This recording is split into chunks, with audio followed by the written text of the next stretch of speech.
what a way to start a hot take. Holy, hello, how's it going? Welcome in, kid. Thank you so much for the raid. How's it going? Side of small, wow. Why is it the first thing that they say when I get there is fucking side of small?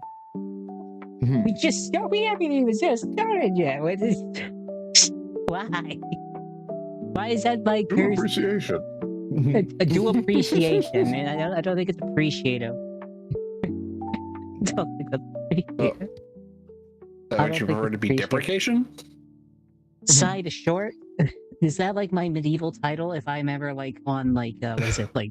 If I'm ever on like a Lord of the Rings style quest, it's just side of short. Side. Yeah, I get. Shining. Ah, side of short. I get to see it now. Just Shining. yes, I'd be formally introduced into a court. Like, Sai, the challenge difficult, the Baron of all things short. When it stops being accurate, I will stop saying it. Fuck you. Wow. Thank you, Legion, for the sub. Give me your honest opinion about beef jerky. I like beef jerky, actually. I like it. It's good. I don't have it all the time, but when I do have it, it's pretty nice. I probably should eat it more now. I'm thinking about it. Sounds like it's probably good, yeah. But I haven't had it too much. But I think it is very good. Pure protein. Nothing better than some pure ass protein. But by the way, guys, do you really think my idea for ow? I think we should add it to the list and let the people hear about your brilliant idea. I'm just saying, like a bit. Was it 3B jeans? The 3B jeans is a perfectly good idea, God. I like the name now. I like the name and I can back it. You see, I had this idea earlier. X knows what I'm talking about. But it was like these. It was these. Well, I mean, went from bird to man like that. To be fair, Omni does do that. He goes from bird to husbando very quickly. Hey, don't say oh no. I fixed it. I fixed it. I fixed it. You see, it's still the same genes where it's like female genes, right? They don't get pockets. They get pockets at that time. Okay, that's distracting. But it's a female genes with actual pockets in the back, mostly in the back. But everyone's problems was like, call it thick in the jeans. So I was like, oh, you know what? We got it. 3B jeans. You know what they stand for? Big booty blowouts. I'm just saying. It's a perfect name. It's a perfect name for these jeans. It's abbreviated to 3B jeans.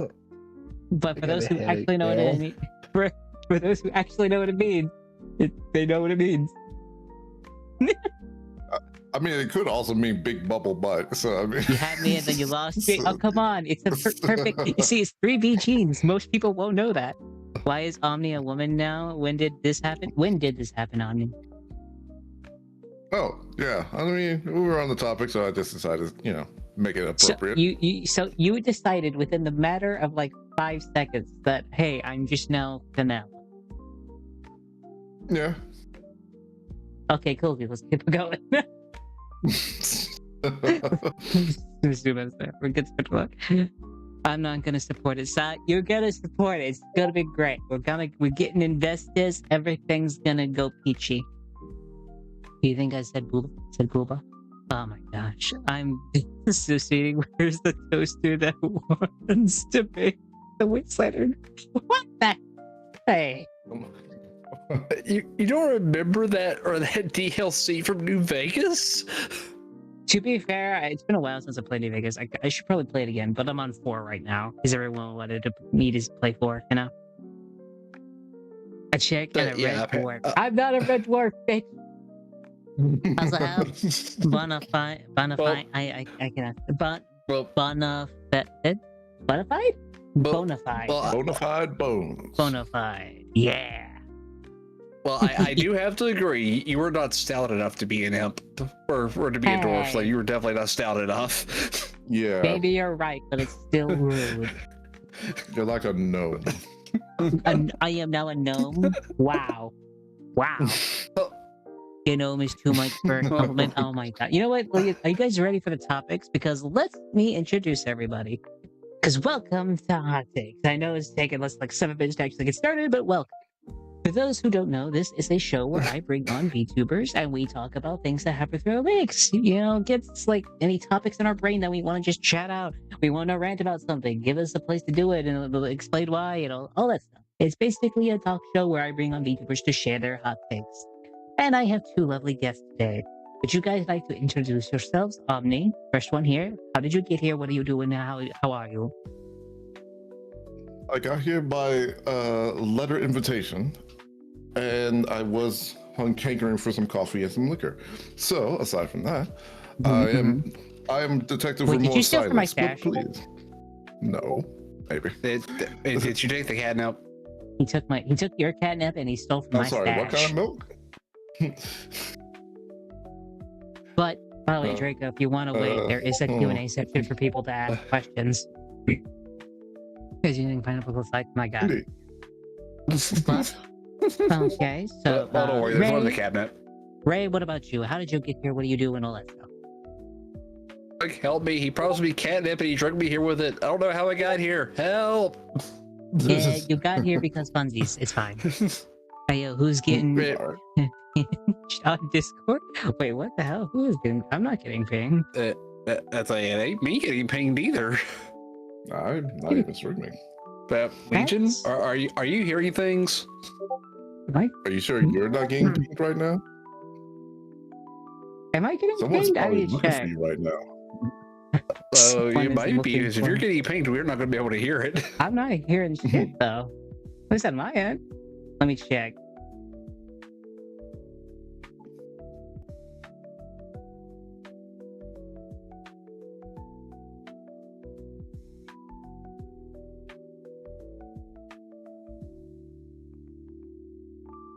Yeah, no, I got share mode on. I shouldn't be getting pinged at all. I muted all my servers and really? What the hell happened? That's weird. You pissed me off that much. Oh no, to me, that's not weird because server notifications can be quite annoying when it's constant pop-ups. You know what it is? You know what it I is? get it. Yeah. He's finally gone crazy. He hears Discord so often. He honestly hears it in his head. You know, he's waking up in nightmares, like panic attacks, just going, "What better should be on Discord?" So we get that was not chloroform. That was definitely catnipping coffee. Like that was definitely catnipping coffee. Well, are you guys ready for the first topic of the night? Yes. Do I have to? Yes. Yes, you do. Dang. The first topic of the night is actually one I never even really expected, but apparently it was the director for the Pirates of the Caribbean movies coming out and saying why CGI got so bad, actually.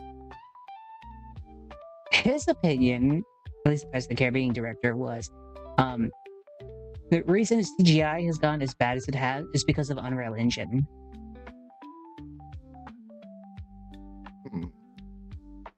That is a very interesting statement. He's blaming Unreal Engine because it's a video game engine mostly, so it's kind of gamified all the CGI basically.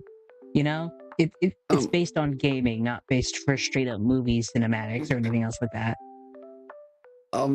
I would give credence to that personally if it wasn't for the fact that even game CGI from like 10 years ago looks better than a lot of the CGI today.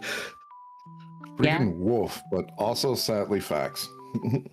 Like, I'm gonna be honest, I think it is partial to Unreal Engine, just because, in my opinion, Unreal Engine isn't the best.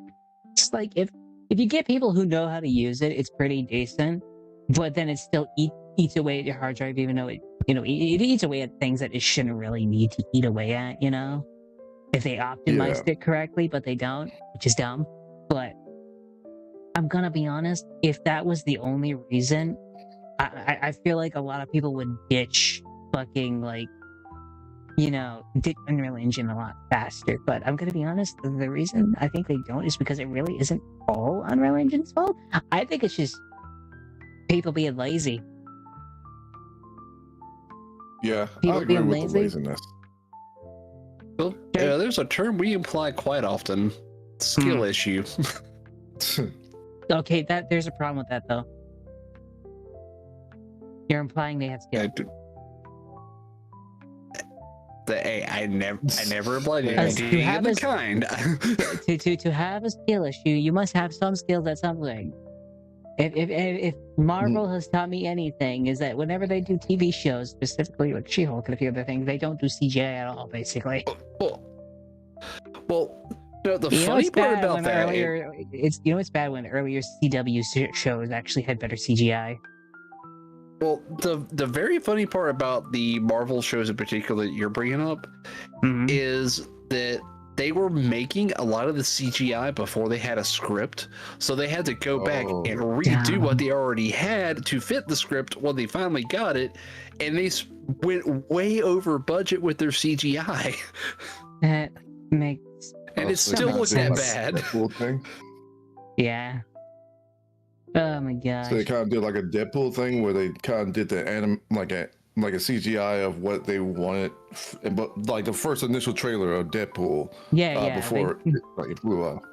I think what happened was they were trying to probably what happened is that they were in Project Hell, basically, where like, oh, we need to do this, we need to shoot this. This is coming out this year. We have to push this out no matter what. And then they were like, okay, just start the CGI movie from what we got. We'll work from there, basically. I'm pretty sure it was probably just development hell.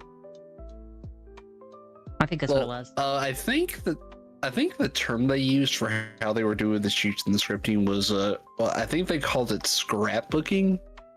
Oh god. It doesn't sound good either. So how? No, it's not, because basically what they did was those kind of mix and match your own adventure type games. Think of that, but it's like the different scenes and they're kind of cobbled together to make a coherent story. Oh yeah, I mean that's storyboarding, but storyboarding go from like segments within the scene or like literally breakdown of an entire movement.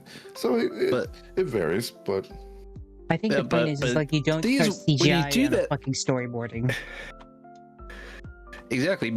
By the point you start investing in your CGI, in your scene filming and all that, you need to have your story pretty well set out in a coherent path where you know the XYZ is gonna happen for sure. Yeah. That's not scrapbooking. Scrapbooking, they just kind of do it as they go. So they film all the scenes and then they put together all the different scenes, kind of mix and match to see what's going to make a coherent story. Then they decide the ending. Yeah, I don't know what they were thinking of. And CGIing it's already a long process and takes up a good deal of time in and of its own. So that is just dumb. And it didn't help, or in a lot of these scenes, like they weren't even filming the scenes, like the real world stuff they had to put the CGI into on scripts. They did it on outlines and like notes that were going to be the script. God, that's so annoying. I'm gonna be honest. I think it's them. Devised this. Dumbasses, clearly. I'm just being honest. Like, you don't have that type of workflow and expect something good. At that point, you're just trying to push something out. He's like, oh yeah, the brand will carry it. Just put something cobbled together, and then a couple of years later, oh crap, reshoot. Maybe. Like I get now I can see why one instance that this could be like a necessity to do this and that's only if they are being rushed. They are being rushed to make this product, and by the higher ups, it's like, we need to make this movie of Spider-Man, and we need it now. We need it before the end of the year. It's like, what the hell? You want to know what my thought is? What?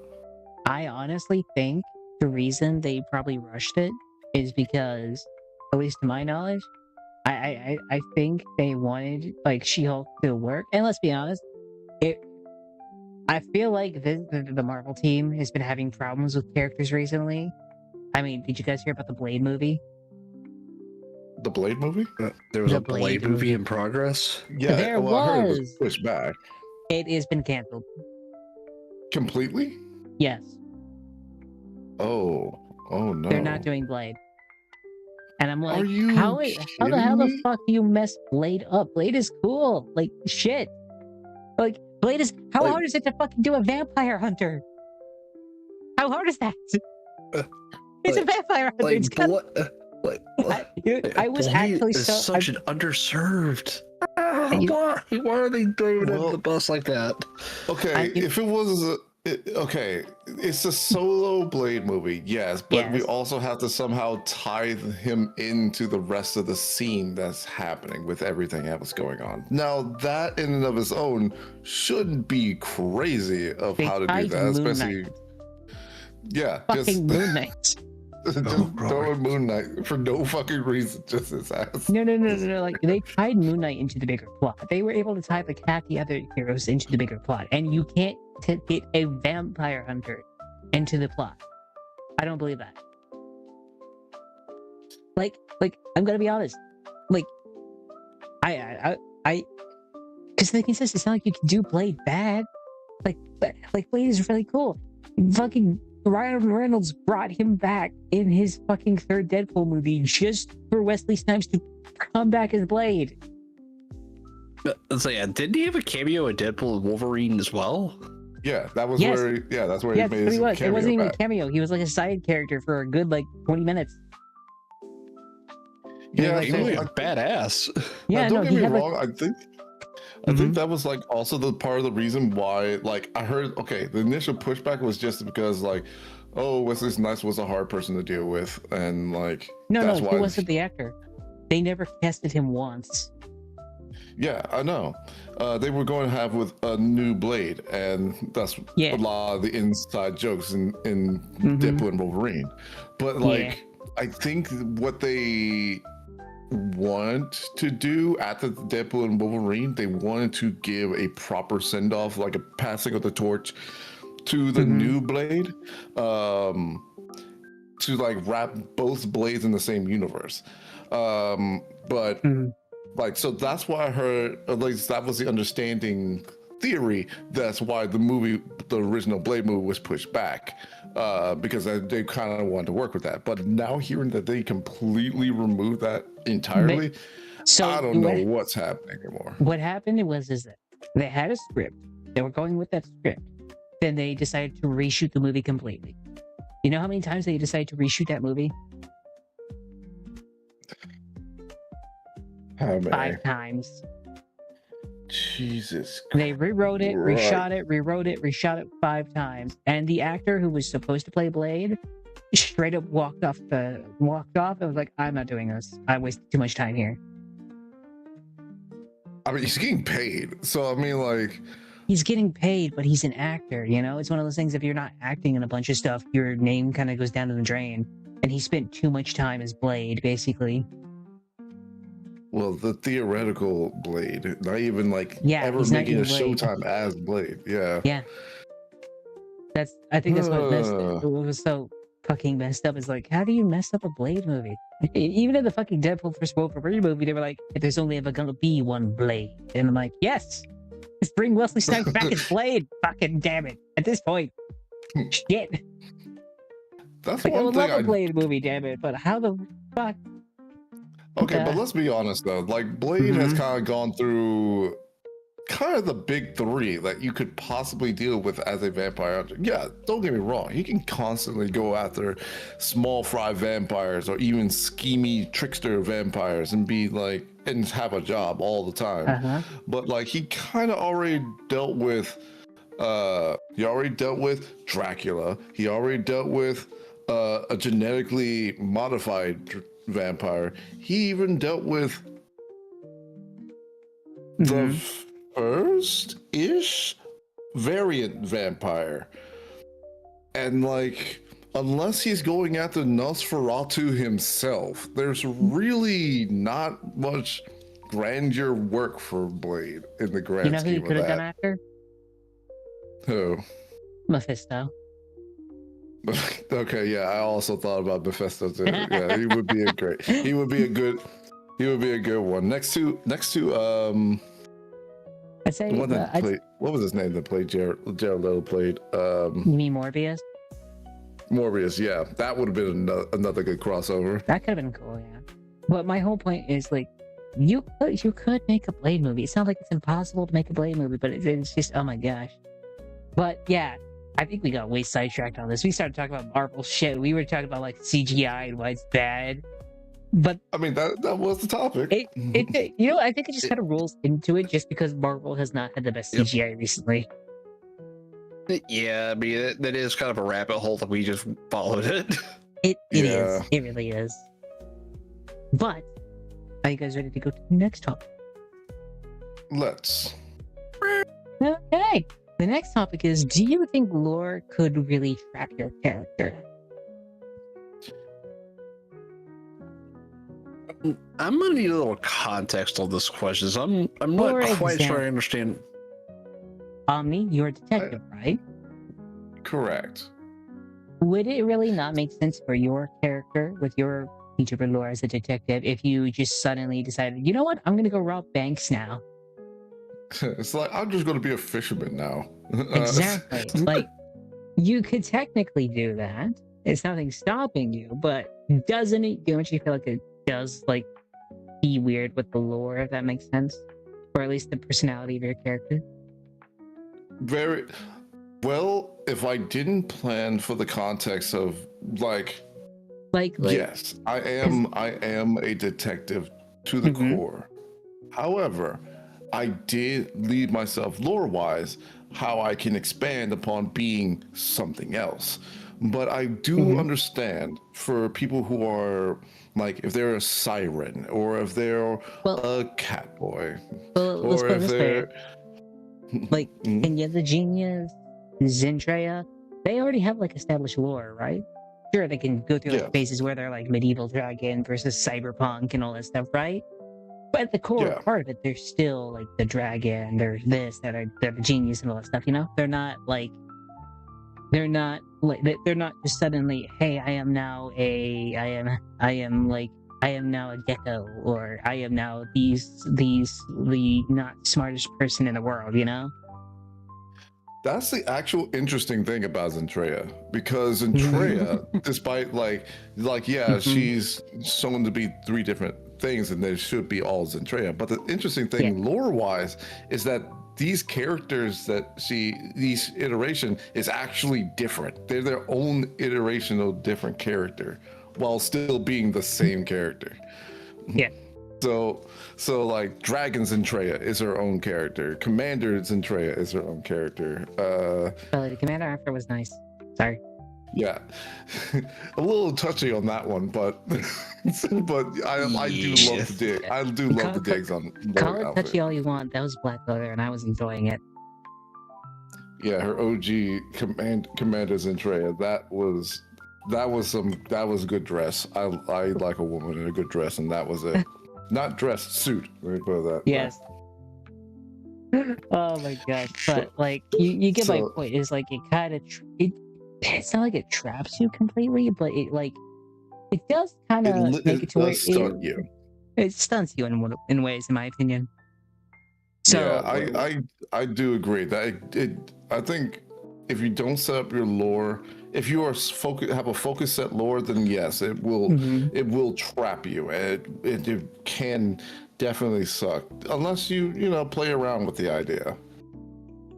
In my opinion, I feel like you can really write your way out of anything. So I feel like it's not really a trap, in my opinion, as much as it's like a hurdle. Because let's be honest, One Piece was able to fucking write 1,000 episodes and have most of them, if not all of them, be interesting. You can't convince me you can't write your way out of this. I think the problem isn't necessarily writing your way out of a corner like that. It is the creativity to figure out your way out of that corner. Oh yeah, that's fair. That is fair. Oh my god. What's your thoughts on this, Ray? I'm actually curious. Well, or in my own lore, I kind of took a page out of Girl DM's book. And to me, it just made logical sense. Or have a way to have multiple versions of yourself. Is that way, if you need to do something for a specific story arc you're going through that doesn't quite fit your normal established traits, well, guess what? or dimension hop. It's another world version of yourself, even though it's still you. All right. So, I do appreciate that myself personally. So yeah, though it doesn't make sense for all arcs, it's like even our V origin stuff.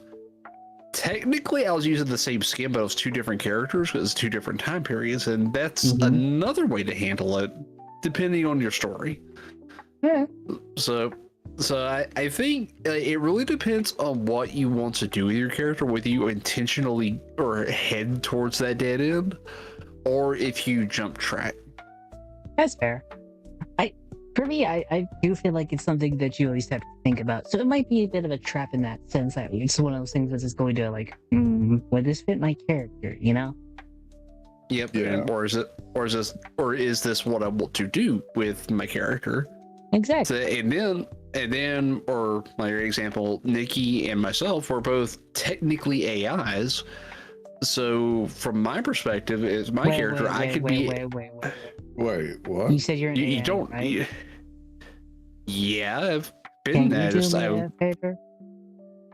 I will not grant you SIVA access, as I don't have that. No. I just want you to look at the weather for me, because I'm asking Gemini and they're not loaded.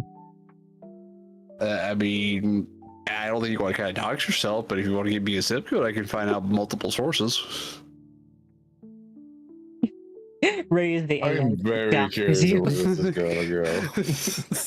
Ray is the AI that doxes you. Don't go to ray.net. Oh my god, is there do not download the Ray PT app. Do not download the Ray AI. It's not good. Yep, definitely do not download me. I will give you a lot of sass. Like, so don't do it. You tell it, hey Ray, what's the weather today? Go set on an egg. Soda. You're like, I was like, you might want to light a fire inside today and don't go out. Like, that's all you need to know. Oh god. But I think we kind of covered this one. You guys have any thoughts or wanting to add to this at all? I will say that, like, depending on, like, I guess it is just kind of hard locked into the creativity of the user, because, like, it would be rather strange if it's like, oh, Silence, the lovable short imp that loves to drink coffee, just suddenly became the angelic K-pop idol, and it's like, okay, you how in the world have did the this pipes happen? of a magic man. So what I've been K-pop Silence angel. what I would have a hard time envisioning, like, is this short stack or red imp suddenly becoming this like huge hulking wrestler guy. It's like, yeah, come at me, bro. Like, I am that would Luchador. be a little hard to explain. I am bulked up. I am not Luchador. But, yeah, I can see you being a cruiserweight type. I could see that, but just not like the 7-foot hulking type. No, actually, I had an idea for like an angel mode, actually, but like an actual full-on like basically kind of like how Isandria does her like once-offs. Thinking about straight up an angel mode.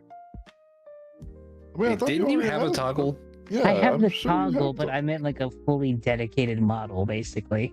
Oh, like full. Like having a there. toggle's fine, but like having actually like dedicated backgrounds models, I feel like that'd be cool, you know? Oh god, or someone's thinking about hitting him with holy water. Please don't hit me with holy water. That sounds painful. He helps you to become an angel. Well, I have more about that actually, but I'm still writing it. Oh god, he got isekai'd. I did. If you count death as an isekai, then yes. Depending on how you get hit or how you get there, I mean, it could be. Yeah. Balcony falls. I fall with balcony. I die from fall damage, and yeah. You fall into a truck. Huh? Do you fall into a truck hit or something like that? Truck. No, I fall, and then A lovely pole decides to impale thy imp. Like, this is a Matrix type shit. Basically, it was shot through the heart, got impaled. I couldn't think of any words after that. I'm sorry. Oh gosh. Well, yeah, no, I had several ideas for like lore. I'm still running it down. You guys will see that later. But besides the point, curious. Do you guys have anything else to add to this?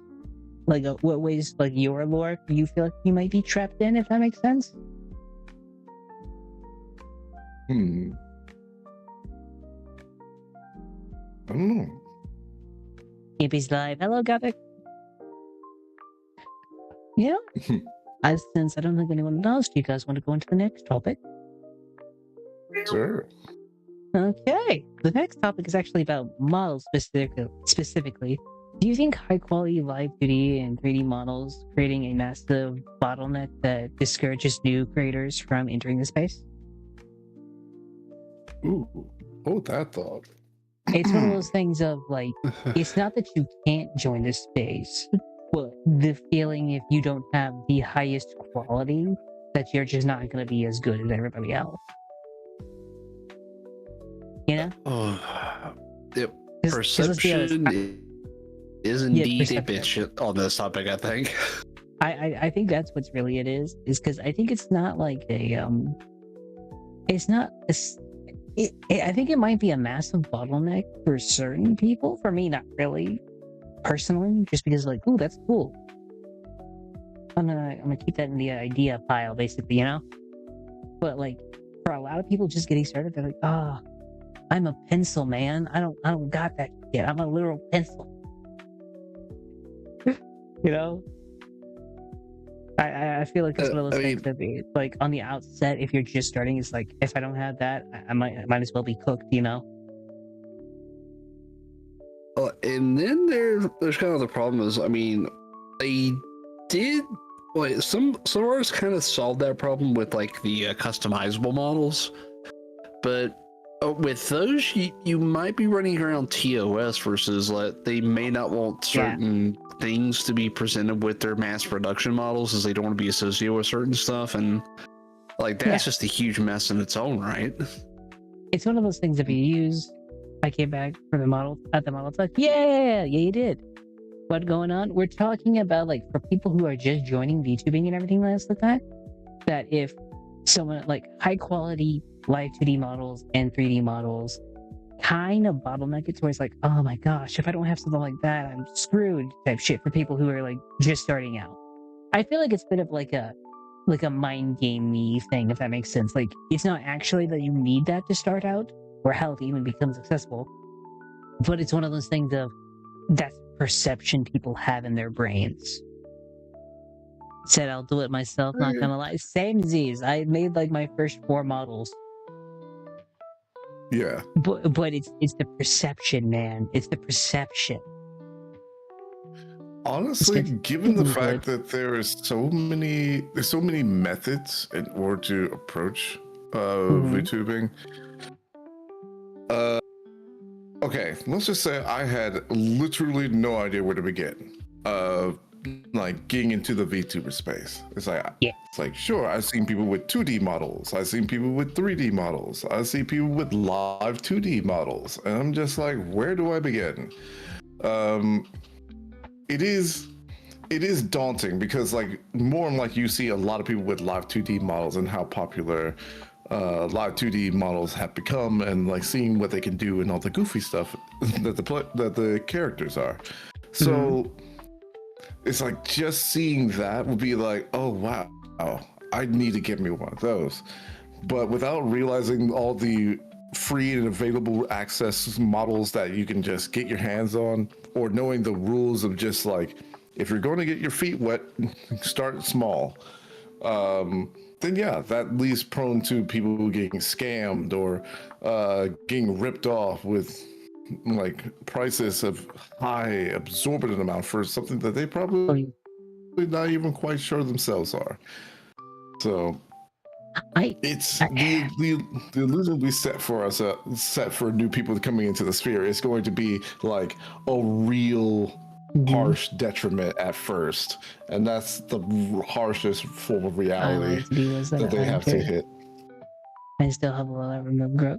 Same things, like everyone does. But it's one of those things of like, it's the perception more than anything else. It's just it's the guy who's like, I should do this. Looks at it and goes, ugh, I don't have that type of money, and then gives up. It's the perception. No. Well, I believe that is technically a bottleneck, but it's a bottleneck of the mind, if that makes sense. In a weird way, I would say it's more like a Dark Souls thing. It's like if you get past that, you've gotten good enough to start.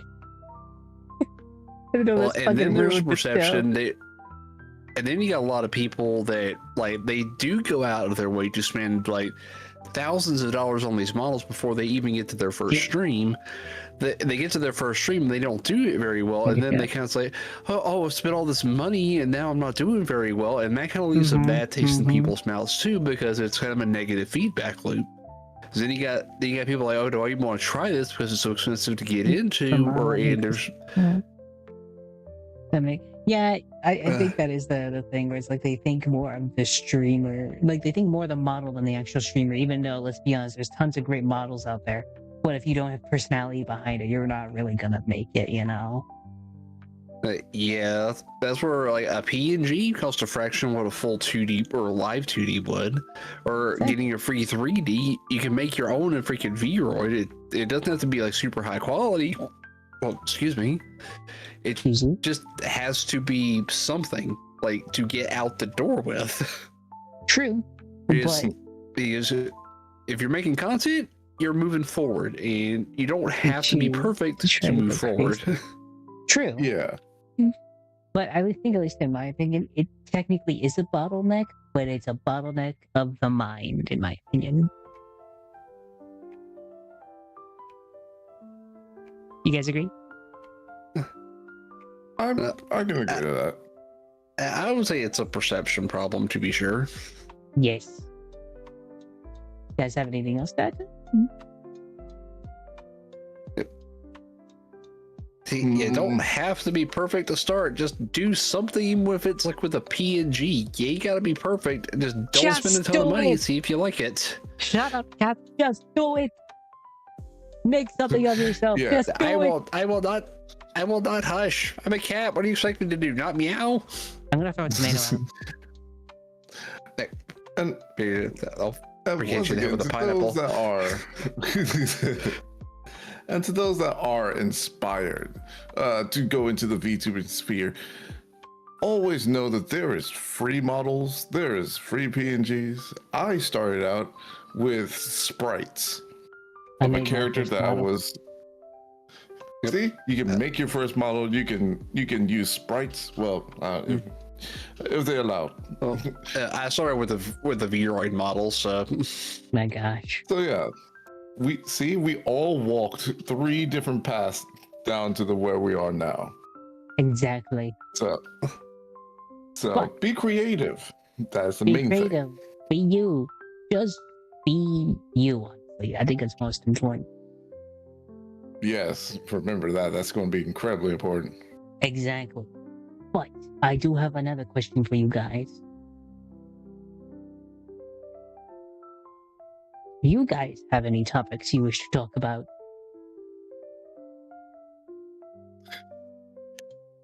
What was the conversation we were just having? It wasn't about 3B genes. It wasn't that. It was another one that we kind of quickly touched on.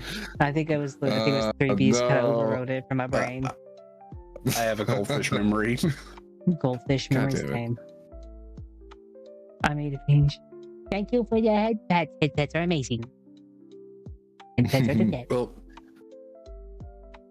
I'm trying to remember now. I do have a question for both of you. I know you played in New Vegas, Cyber. What about you, Omni? I've only played a little, not enough to put on my merit that I have played the game. I have played the game 8 times over. I played almost every ending except Caesar's Legion.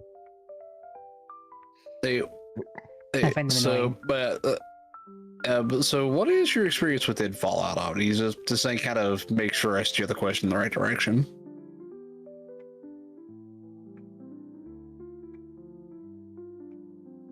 Omni? Oh, I thought he was asking you. No, he's asking you. No.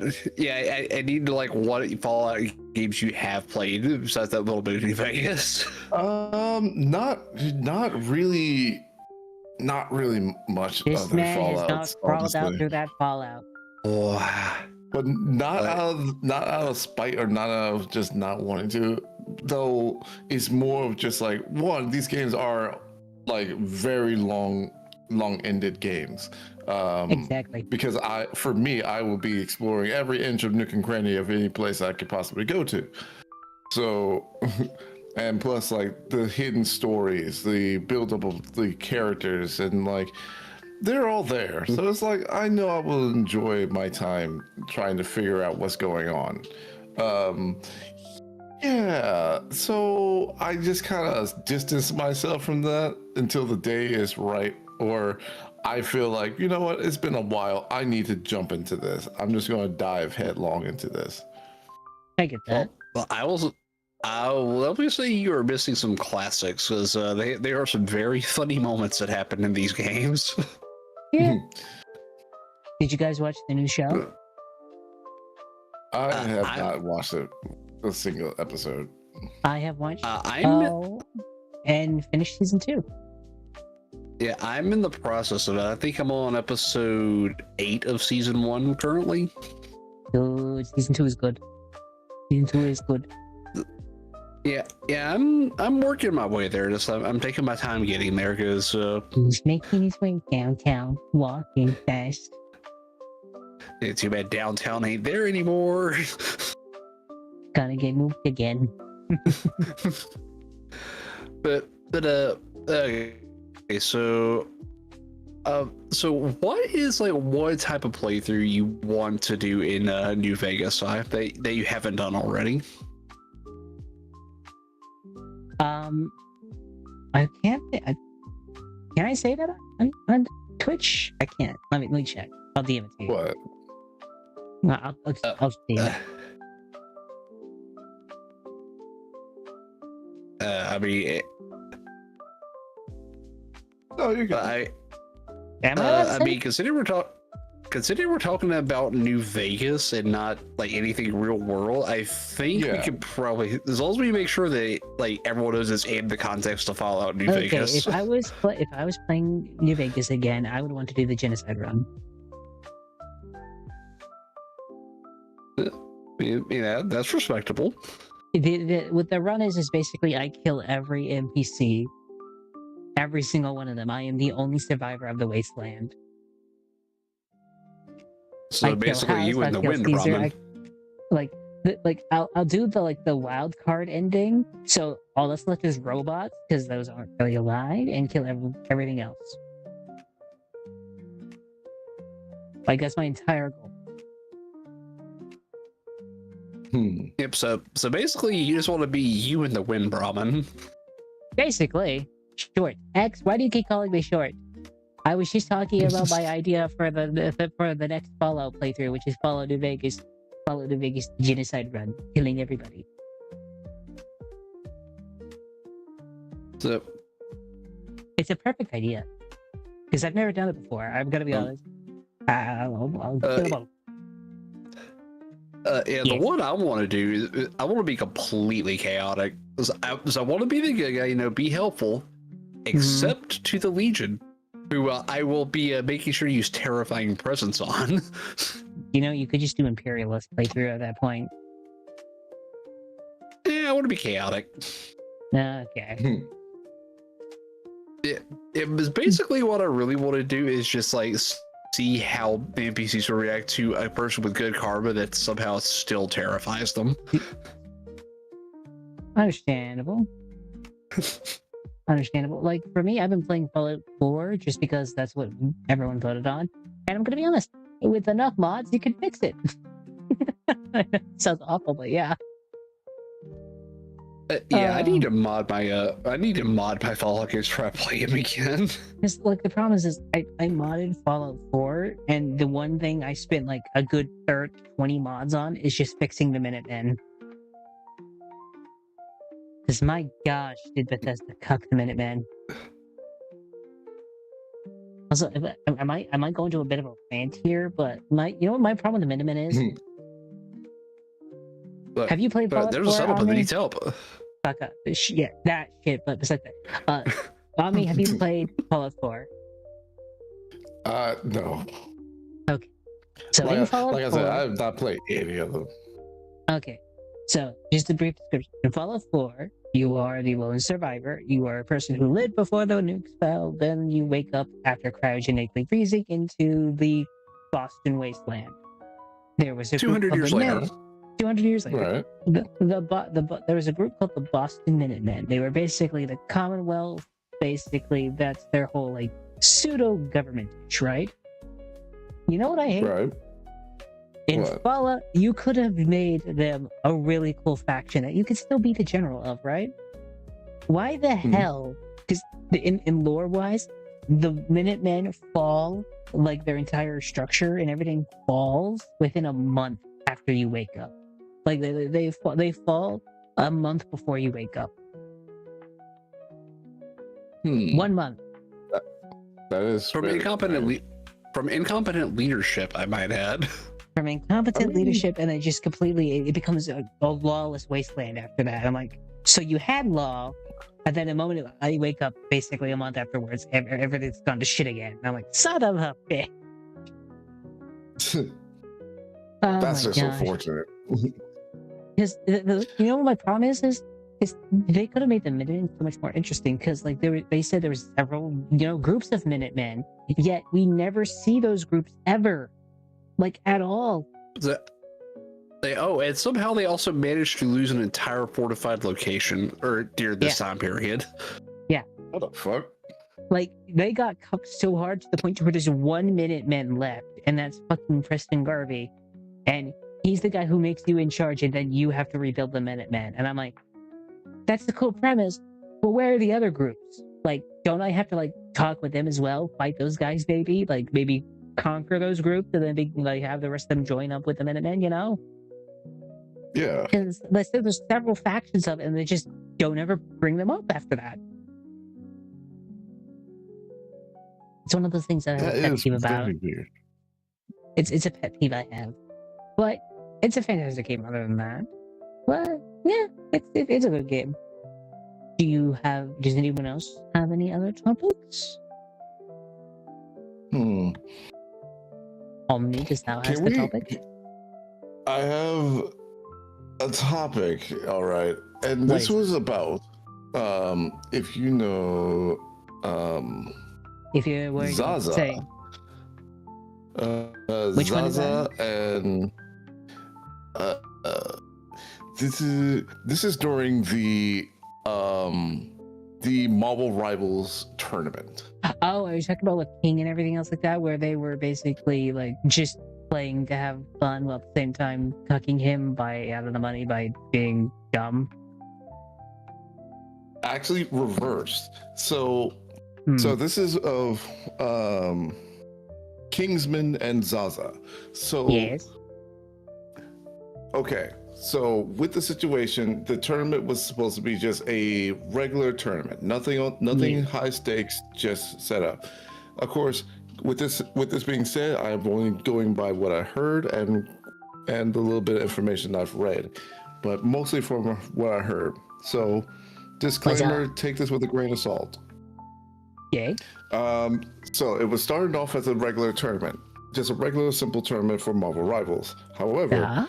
Last minute, they decided to make this tournament into an official tournament by putting $40,000 on the line, making this a sponsored tournament.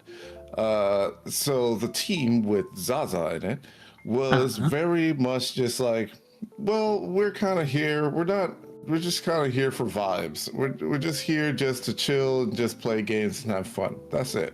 We're not here for the $40,000.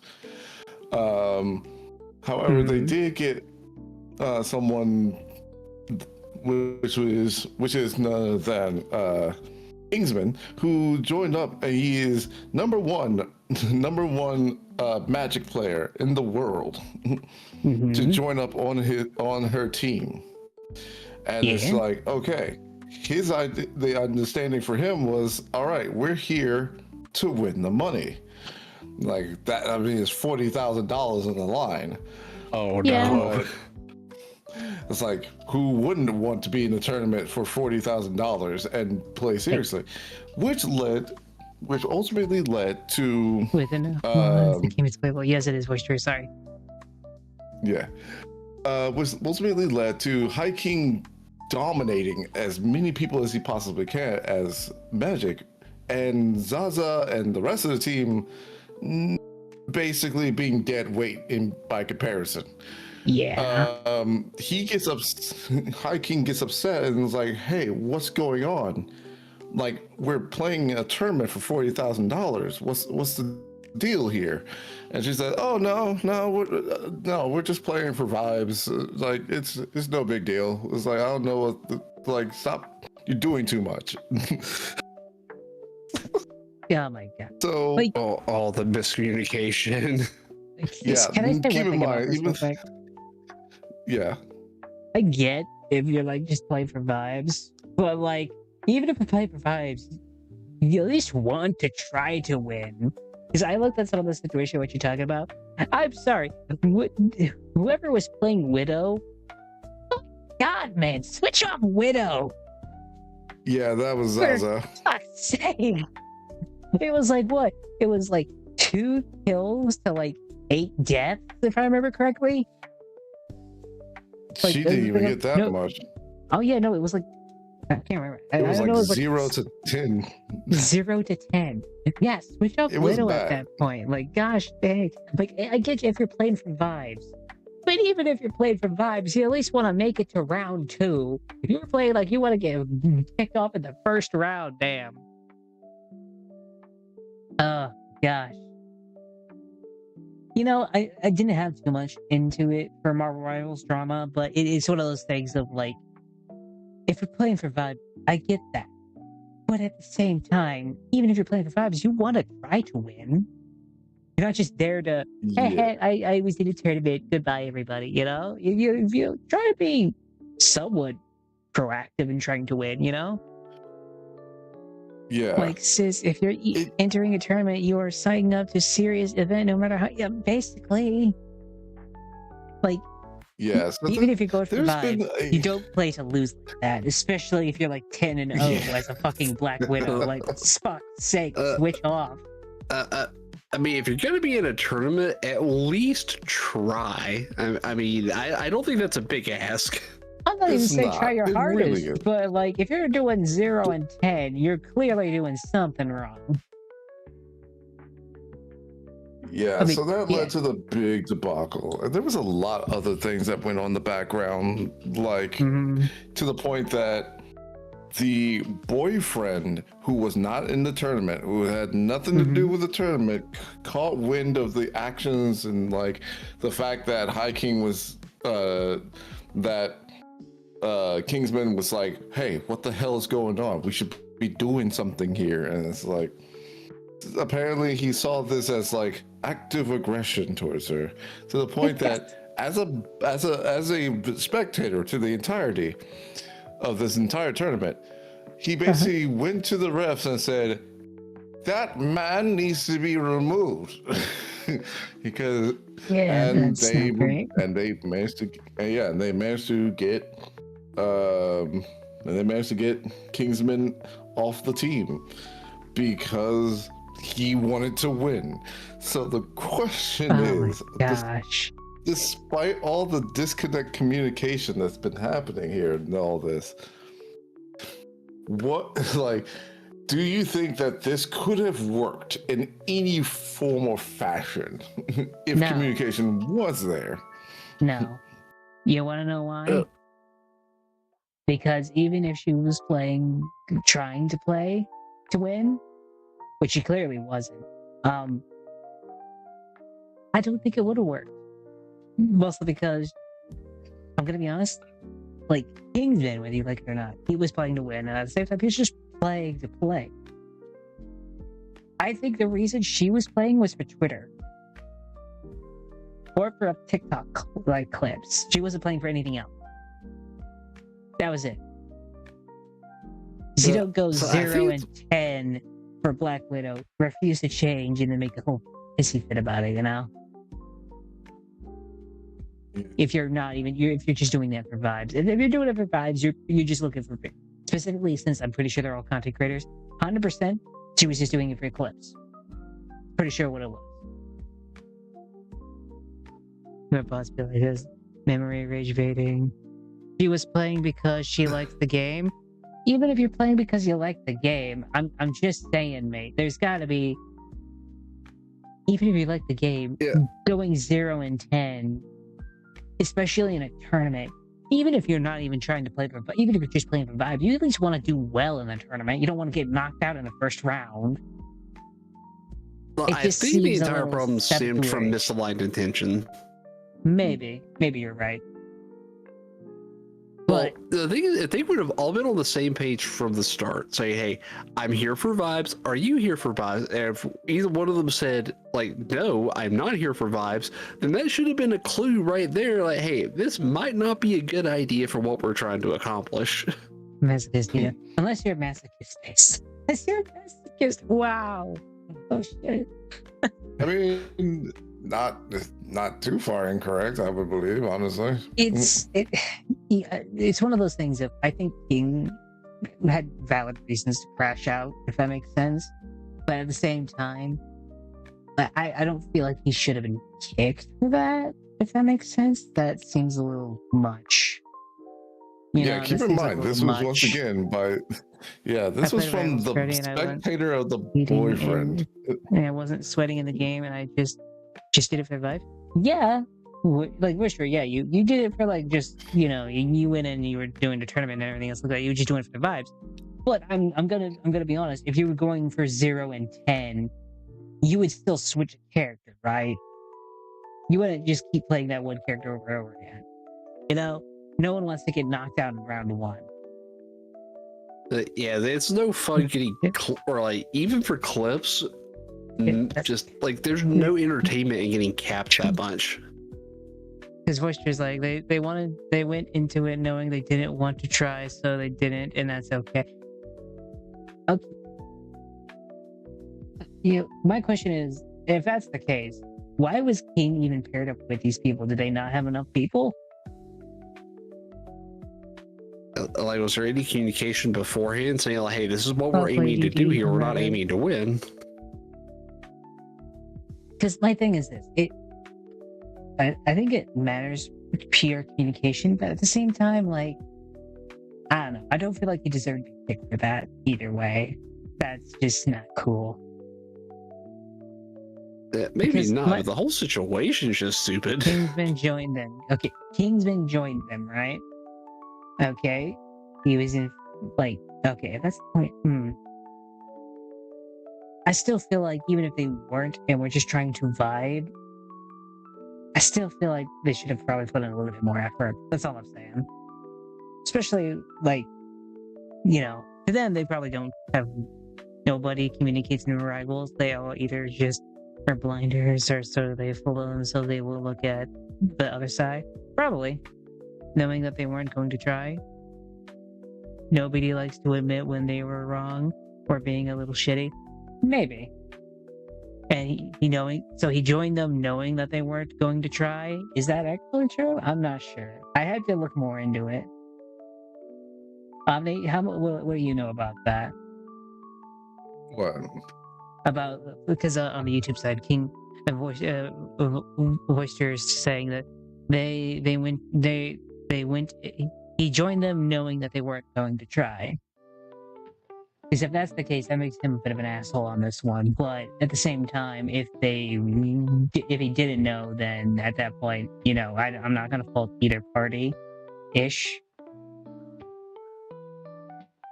However, like, okay, but he was... I don't know how the situation came about, but I heard that he was like... he wasn't like their original pick, but I guess one of their guys came out, like fell out, and they went with him. So, and you don't just go to the number one Magic player in the world to play casual. Maybe. I don't know. In my opinion, if you're doing a tournament, even if you're trying to vibe, you should at least try somewhat. And I'm gonna be honest, even if you're doing like just for the vibing, don't get rounded out in round one at least. Come on. And it's one of those things that I feel like there should have been like understandingly a balance. Like Kingman should have probably known that they were trying to vibe, and even if he didn't know, that's kind of understandable why he got so mad. But at the same time, like, you should understand that $48,000 is a decent amount of money for someone. It's not like something you just scoff at half the time. It's one of those things that I feel like it's really bad. From what I'm hearing, it's really bad communication. But at the same time, in my opinion, I feel like when you got him banned, that was going too far. Even if you guys lost and everything else like that, that's perfectly fine to lose. And, he could be whiny about it and everything else like that. That's perfectly fine. Getting him straight up removed from the tourney is, in my opinion, what went way too far. If that makes sense. I feel like that's what went way too far. Because at that point, you're not only like making it to where he can't play, because if he didn't know that they were just like, if he did not know that they were just doing it for a joyride, right? Just for funsies, right? If he didn't know, then at that point you basically made him lose and then kicked him from the tourney, basically. Which anyone would be mad at no matter what.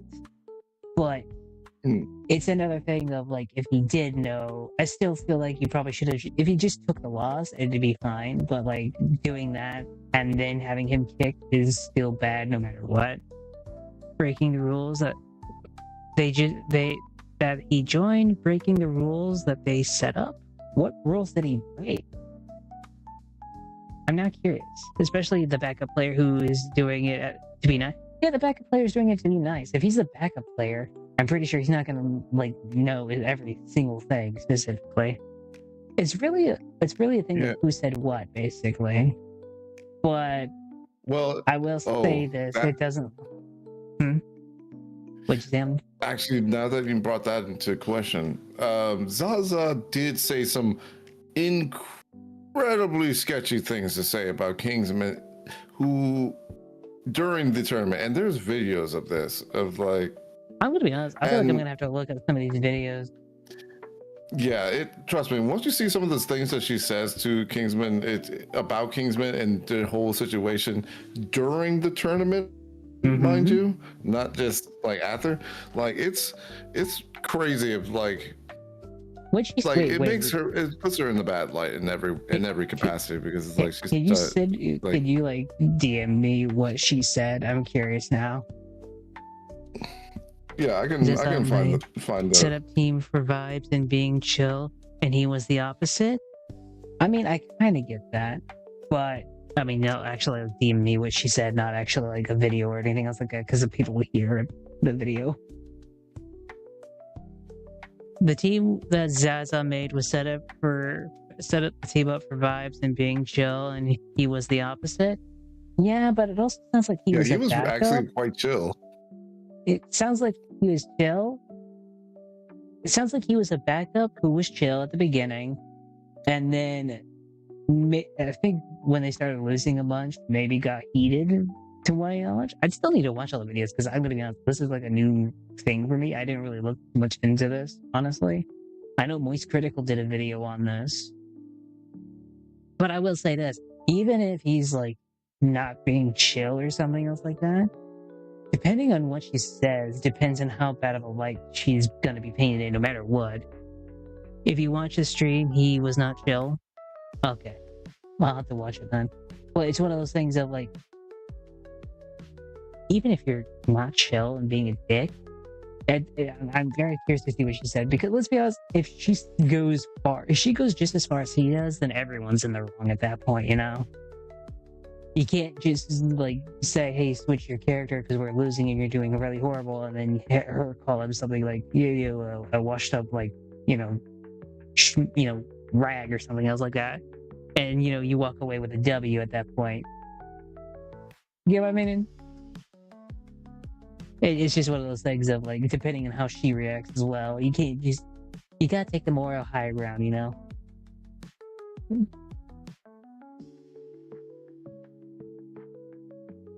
I'd have to watch it. I'm gonna be honest, I have not enough information on this entire endeavor. In my opinion, everyone here is at fault for one reason or another. Yeah. But I do feel like banning him was a little too far, though. At least that's what, in my opinion, is what probably, for me, that's probably was too far. Right? But here, her team is so she doesn't like his attitude. She is well within her rights to remove him. That's fine. Like, that's perfectly fine if she removed him. But it sounds like she got the ref to remove him, like, completely from the tournament altogether. I don't know. I'd have to look more into this. This is something I'd have to look more into. But from what I'm hearing, it's very much both sides are sucking right now.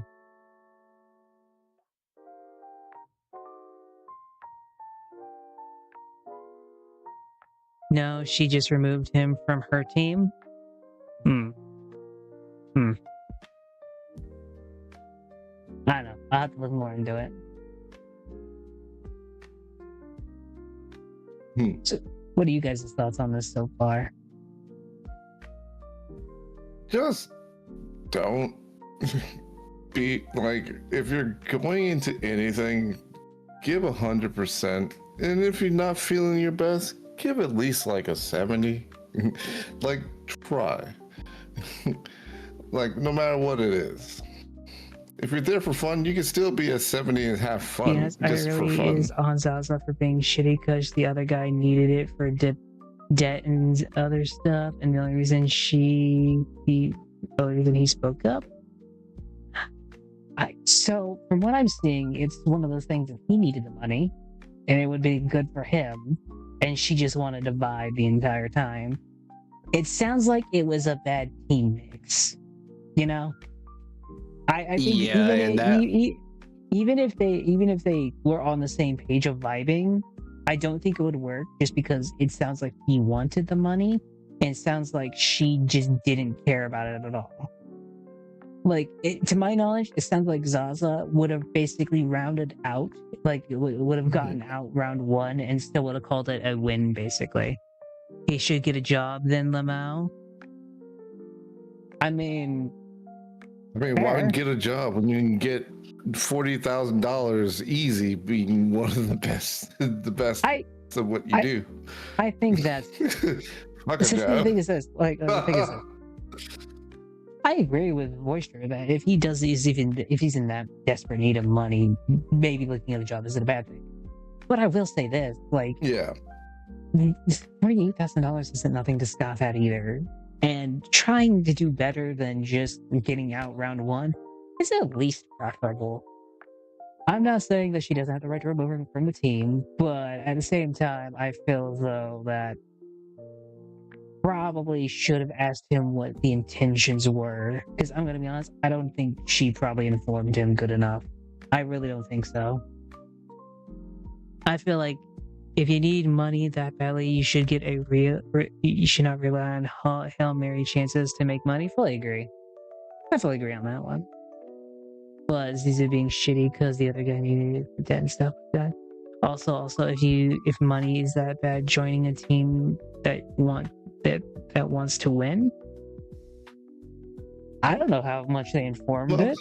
Like, to my knowledge, it could have been very little informant. It could have been just like, hey, backup person needed, so you know what, you can join.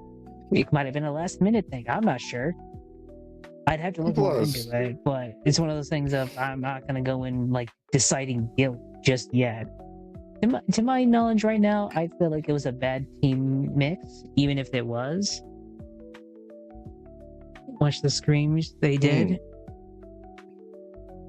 Watch the screams they did. I'll have to look it up then. What? I All right, can go with that. I'll post a video. This, I think this What? is pretty much on the spot. He says, yeah, like $3,000 alone is a lot of money for me, and I kind of need the money. That was his verbal statement to the team. So like, he was trying to win it because he needs the money. Like, and yeah, I forgot that there was Cece and Zaza, which is hilarious. They're both of them are kind of problematic to this whole thing because they didn't want to switch off because they just kind of wanted to just kind of doing it for the clicks and just having fun. So watching yeah. Vtuber lol. Hello, Jack. Yeah, that's another thing. Watching the stream, they did practice matches.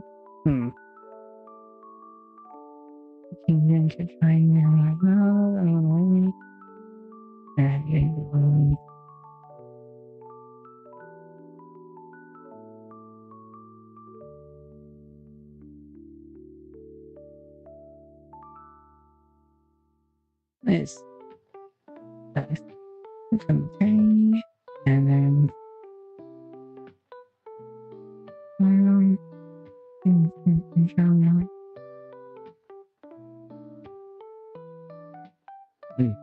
captions so I can actually see what's going on.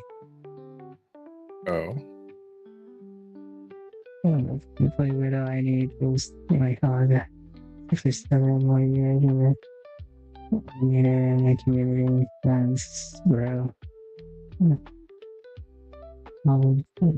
want someone that's playing and that can on some pretty vile stuff.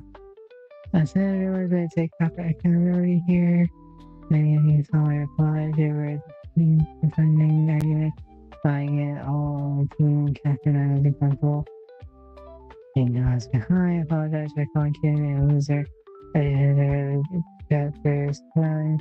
As good to go if I was trying to put in and I believe that I needed to leave without emotion and when I working now And are you reading the whole article? Well, I'm reading a little bit of. I'm trying to skim through it at least a little bit because I'm got you to my knee. Oh yeah, so, he wouldn't make 40K. He would only get like 3K. Again, get a job. I can make 3K in 2 months. That's a little flexible. Like even if that's still a decent chunk of change, mate.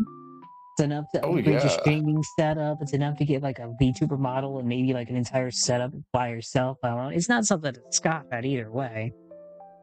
Yeah, and that's I'm like honest, that's I really enough in this economy. More importantly, I really want to see the vile stuff that she said to him. That's my one thing I want to see because depending on what she said depends on how far she takes it too. Because I'm gonna be honest. Look, there it is. I think there it is. Well, I can tell you right now. Basically, it's for what? like Now you're all going to losers. Kick out all your best players. Lol. He did it to himself. Go get your best player kicked from the team. Goodbye. 40K. Hello. Good vibes. 3K, and we got better players and then the vibes now. That's what I'm saying. I'm seriously trying to find like the shit. I don't know. I'm gonna be honest. For one, it seems like he probably was in the wrong for like, in my opinion, being as harsh as he was to them because they were playing for vibes. And if he did know that, then I'd say he's more in the wrong. I still don't feel like it justifies all the shit they gave him afterwards because like after that they were basically dogging on him the entire time and not to like a hey, you know, big team up or bad team up or anything else like that. We can, you know, probably just not do that again. No, I straight call them losers and everything else like that. I'm trying to figure out what else they said or though. One major thing that definitely caught. Even if he only gets $3,000, still nothing to stomp at either way. Exactly. But it's also what you said that the one major thing that she said that I definitely know for certain. Playing video games, which is his lack of social skills. Wow. Okay, he was calling him a shut-in. Wait, they called her the Shudder? Yeah, I mean, Kingsman. you don't be the best Sent her by screenshot. seeing sunlight Wait, half the time. wait. Kingsman cocksucker screenshot. This is y'all think the toxicity in the Kingsman Discord, not spreading hate from the mods and witches in creativity. Oh. Wow.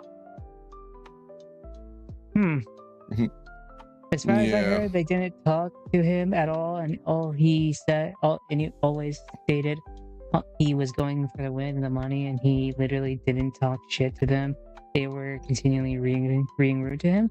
Okay, that is like two very different like fucking answers. Holy shit, mate. That is man, this Kingsman shit really got a hand, did it? Holy fuck. I'm getting like one person saying he wasn't informed, one person saying he was informed ahead of time. And I'm wondering where each one's getting their information, because I'm gonna be honest, I feel like both sides are gonna say the only thing that gives them the only thing that gives that's understandable. each other like the better publicity. Blah. Kingsman says he's gonna not understand. Well, they're gonna say he knew ahead of time. I'm gonna be honest, at this point, I wouldn't trust either one of them at this point. I just wouldn't trust either fucking story. My headcanon for this thing is he probably didn't know or did know, and which makes him an asshole. He should have probably been kicked out of the tournament at this point. But at the same time, calling him names and everything else like that and dogging on him and calling his community toxic style is probably not a good response to that. That's a good way to straight up like get like a Twitter war, basically. That's all I'm saying. At this point, I think both sides are at fault for several reasons.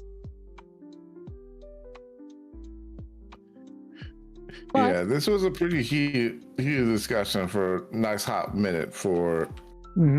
I definitely will say this. This is definitely going to require a lot more research because I have no idea about this. I will definitely do the watch shit for this to really come to an understanding of it. Well, I'll tell you this much. There was one thing that Zaza has said live on camera. It's like, well, I mean, if you want to support Kingsman, sure. But she basically, essentially said, supporting Kingsman is like supporting Israel or Palestine. Oh, like no. Yeah. She made that direct line.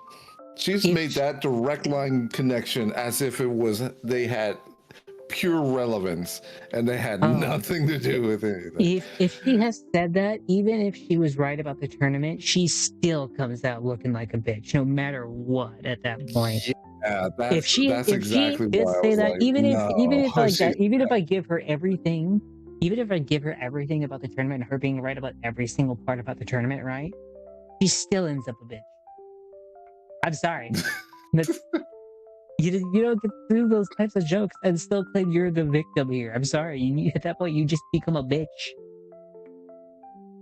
My gosh. Yeah. Like, I wish I could get find being angry, but like, you find that clip and everything else like that, and man, it really becomes like they're both assholes at that point. But I feel like we should probably go to another topic. Do you guys have any other topics, or should we go to like Q&A? Well, we have a couple more topics on the list. Well, yes, but before we get to those, I was curious if you had any other one, because I know I like giving the people the guest topics. I also love giving chat topics, because let's be honest, when chat gets to bring up their own topics or anything else, okay. Yeah, I think we can go in for a quick Q&A break. So, for everybody who's in chat, if you guys have any questions you'd like to ask me or Ray, feel free to ask any one of us. But just know that we feel like the question's targeted, or we uncomfortable with the question, we can say no. But if you guys want to, feel free to ask any questions you guys want. Yes. Don't be shy. We don't bite. I mean, I bite. If anything, we Pretty enjoy sure Ray bite. Ray bite. Well, Ray might. No. I have standards on what I choose to bite, and usually it's a hamburger. No. What hamburger is? Hamburger, Big Mac, Big Mac Whopper. Hamburger, Big Mac Whopper. Hamburger. Sorry. Well, hamburger. Close the kitchen. Oh, I found out the Burger King in my hometown actually closed down a couple of years ago. I'm actually pretty sad. Really? I just now found out about that.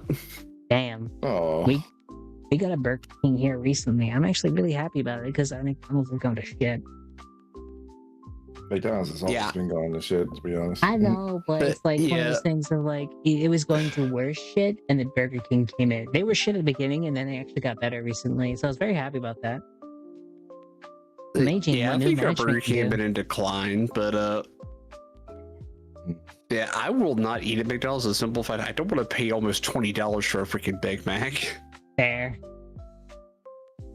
Yeah, Man, since I don't think anyone else has questions, we can just go to the next topics. all right. Yeah, I wonder where our other guests were at. So I it's been a DM'd hot him. minute. I DM'd him. He hasn't responded, so I'm gonna guess he's busy today then. So with that, Well, we luckily. have a new topic. This is my hot take, and this is my thoughts. VTuber corps aren't really talent agencies, if that makes sense. They're banks. VTuber what? Courts? VTuber like corps, Nichi it's like Sanji agents. Hollow Live. Oh, okay, corpos. I Okay. don't consider them talent agencies as much as I consider them banks.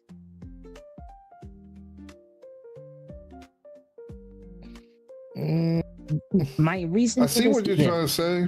I when it wouldn't. comes to a VTuber agency, very specifically, you join, you get a model, depending on which one you join, or if you join in with your original model, they help fund everything. So you basically take it along by just getting all the funds that they give you to actually help these things become a reality, right? And then they take portions of your earnings every single month, basically.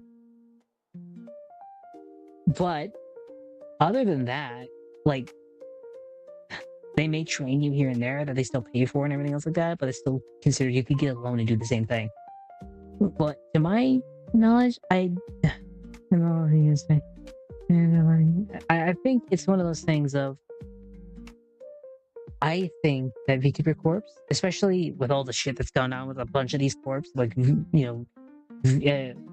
Vshoujo crumbling, and like I think it was like 3 or 4 others were crumbling too. I And Niji really think, Sanji. and everything else I've seen is like, I'm gonna be honest, with all the corps going down and everything else like that, I really feel like they're just banks, honestly. Like they give you all this, they give you the money to fund your projects via loaning it to you, basically. They either make you a model or have another, like, they either make you a model that you take the character of, or you just join with your original one. Sometimes they buy your character out, and sometimes they don't. But it's definitely, for me, at least in my opinion, they don't do anything you couldn't do by yourself if you just had the money. I really feel like the only reason people join them in is just to get them enough money to do the things they want to do, you know? Yeah. Yeah, I'm not entirely sure I agree, but well, to a certain extent. Mm-hmm. I think my perspective is a few key differences, or in that they are interested in what can make money. And the difference between an indie, like in our case, we control our IP, we make the business decisions, and if we had enough money, in theory, we could do what a corporation does.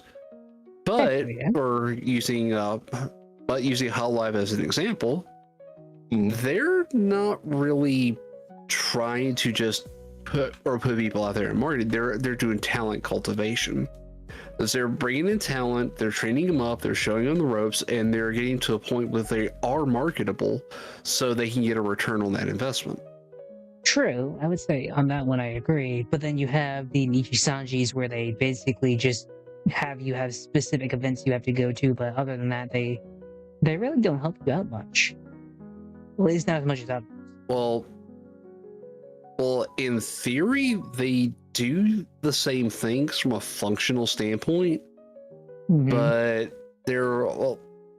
they're a little bit more strict about it because yeah, they keep more percentages and they're a little bit more controlling of their IP because the main difference between an indie and a corporation is the corporation owns the IP. Unless there's something in the contract that stipulates that they don't, like was in Vshoujo's case. Yeah. But that's a completely different topic on how that shit show went. Oh god. I mean, And there was crumbled in like what was it, a week? My gosh. actually, I think it was 24 hours. Actually, Yeah, I don't. it was really. The thing is this: I know most of the talents left after 24 hours. I don't think the actual company lasted longer than a week. Is my point. Like I mean, it's still up. well, it's still incorporated, technically speaking, but that is a very insolvent company at this point. Yeah. But I think but back to the point. I think the exception though to that rule to where the corporation absorbed an existing IP was I think it was Amanis Yuri from Face Connect. Like that was originally her VTuber, her persona, everything, and it got signed over to the company when she came on as Face Invader. And then when she left, she had to give it up because she signed it over. Yep. Yeah. No, it's in my opinion.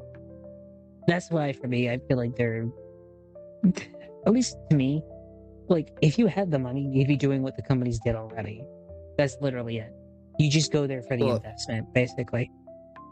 And that's where I think a lot of independent or new fellows to the industry, for lack of a better way to put it, like that is the appeal of corporations, is that they can focus on just having fun and learning certain things, while the company is handling the back end stuff like your merchandise, your marketing, like content planning, like all that can be or offloaded to management, where you focus on just having fun doing the work.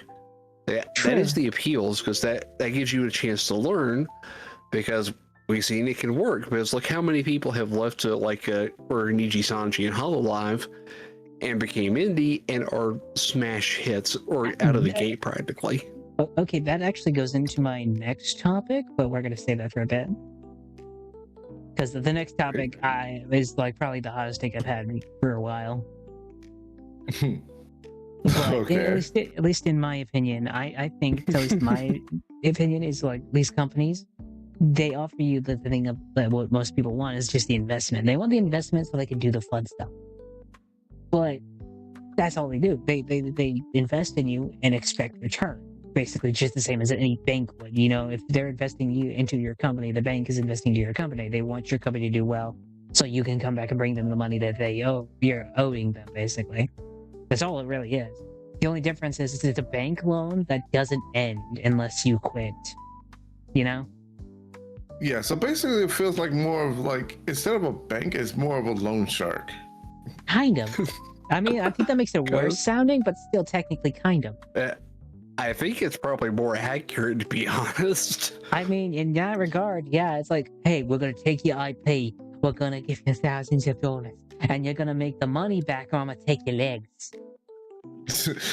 Yeah, we say it like that out loud. It really That's basically what it is, and that's why I'm indie and make my own stuff. See, Bonfire? Yeah, that's why we indie.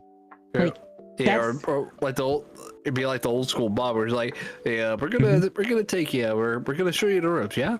So we're gonna make sure you know how to run the shop. We're gonna make sure you know how to present this. We're gonna make sure you know how to market yourself. But it'd be a shame if something happened to you before you gotta scratch my back. You know what I'm saying? Like you got me a perfect profit margin. If you don't got no fuels, it's going to be a little problem. That's why we need to make you do good things, make it better for everybody. You come to me on the day of my grand VTubing company debut, and you bring no monies with you. I invested in you like you were my own daughter. And you gave me nothing. And this on the day of my debut, you bring me all this controversy. Like, can't have you doing that. This day, on the day of your debut, you bring this controversy of saying that word. You bring shame to my company. Get the fuck out. And you're still paying us money. I'm 100% sure if the only reason these VTuber companies don't explode even more is the fact they can't build the fucking talents for when they leave, basically. Because let's be honest, if they could, I'm 100% sure those companies would straight up be like, "Hey, yeah, we spent so much money on you. You're gonna have to pay us all that money back." That would make things so much fucking worse. It'd make things so much fucking worse. I mean, didn't they try from that one Erdigi Sanji VTuber that was only there for like a few months, and then didn't they try to like recoup the payment they made to her because of some stipulation? Yeah, I don't think it went well because I know they didn't get that money. Not a lot of things went well for them, to be completely honest. Haven't done very well, let's be honest. But that's a whole here or there. But that's at least my opinion of like VTuber companies. They really don't do much other than giving you the initial investment. And I think this is a perfect segue into the next topic, actually. Because in my opinion, graduations from VTubing companies and general graduations in general, specifically if you're planning on coming back as another indie content creator or another content creator to begin with, is, in my opinion, a strategy, not really too much to cry over.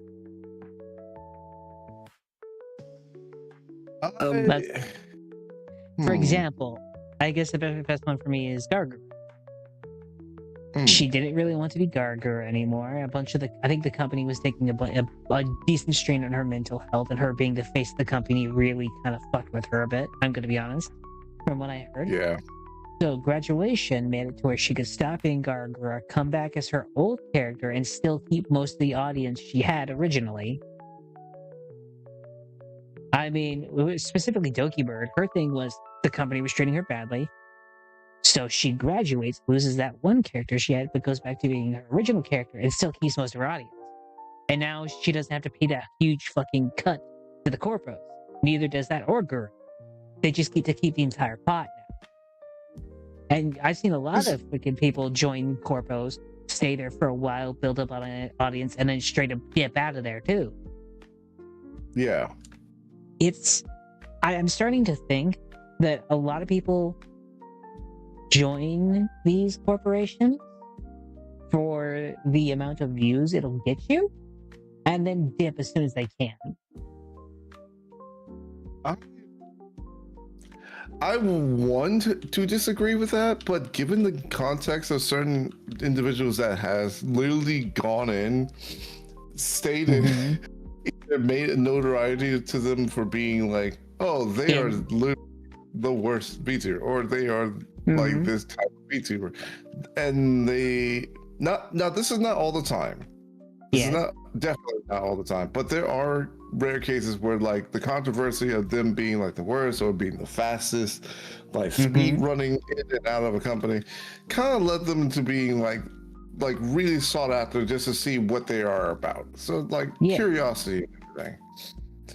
But like overall, like it kind of depends heavily more so if they are there to just, they were having fun with the company didn't sit well with them, and thus they decided to just kind of do their own thing, and they just leave it at that. They don't come back to being a VTuber. They don't make a second chance for themselves. I think that's where a true graduation comes into play, or maybe a controversy continues to follow them. And like, even if they did have a new character and everything else, the controversy that follows them may not allow them to be like having the perfect second chance, like Gura or Celine or any of them being Dokibird and Saba. Depending on the controversy, it could really destroy them no matter where or what they be at that end. I would agree. But- It's not that I don't agree with that. It's one of those things, at least in my opinion, though. You can't say it's also not a strategy. Oh no, I can agree with that. Well, I think for some it is a purely business decision because there may be something that they want to do with their content creation that they cannot do in a corporate framework. So their only option is to say it's a disagreement with management, like not to renew a contract or to end it, depending on the clause. Yep. And then go to their alternate persona. And there are other cases to where they know they still have something to offer as a VTuber, but they don't have the option to continue as they are because of like something that's going on with the management, like in Zaya Alonso's case, who came back later as Versailles. And she's doing pretty well for herself, but she did not willingly leave that role. She was kicked out. Yeah. It's not like I don't agree with that. And there are some times where graduations are generally straight up graduations where they just don't come back. But there's enough graduations that are basically purely strategy that kind of make it to where it's like, well, I'm sad when they graduate. I am also expecting, okay, when are they coming back, you know? Yeah. Yeah. Like, let's be honest, Darkara, for example, was like evidence she was coming back after a while. It was basically, she's just basically just going indie at that point, you know? Yeah. Which I think for hers, that was definitely a very intentional strategy because I think the expectations the corporation had on her as like their headline talent was not lining up with how she needed to do her content creation because let's be honest, she's been having a lot of health issues offline. That's why she streamed so infrequently. Yeah. As an indie, she has more freedom to do the same type of content on her own terms, and honestly, she's got a better model now than she had in freaking Hololive. Let's be real on that. Yeah, I mean, anyone, like the fact that her model is the way it is like that's dedication on the creator who like pour their love. And because the way that, okay, I'm not going to go into this, but basically the model that she has is very top of the line in terms of certain features and capabilities. Even if it seems fairly mundane to like the average viewer. It's the small things that get you what you don't notice technically matters so much. Oh yeah. Very. Yeah, that smug expression is just top tier. Yeah. And how smooth it is another big thing.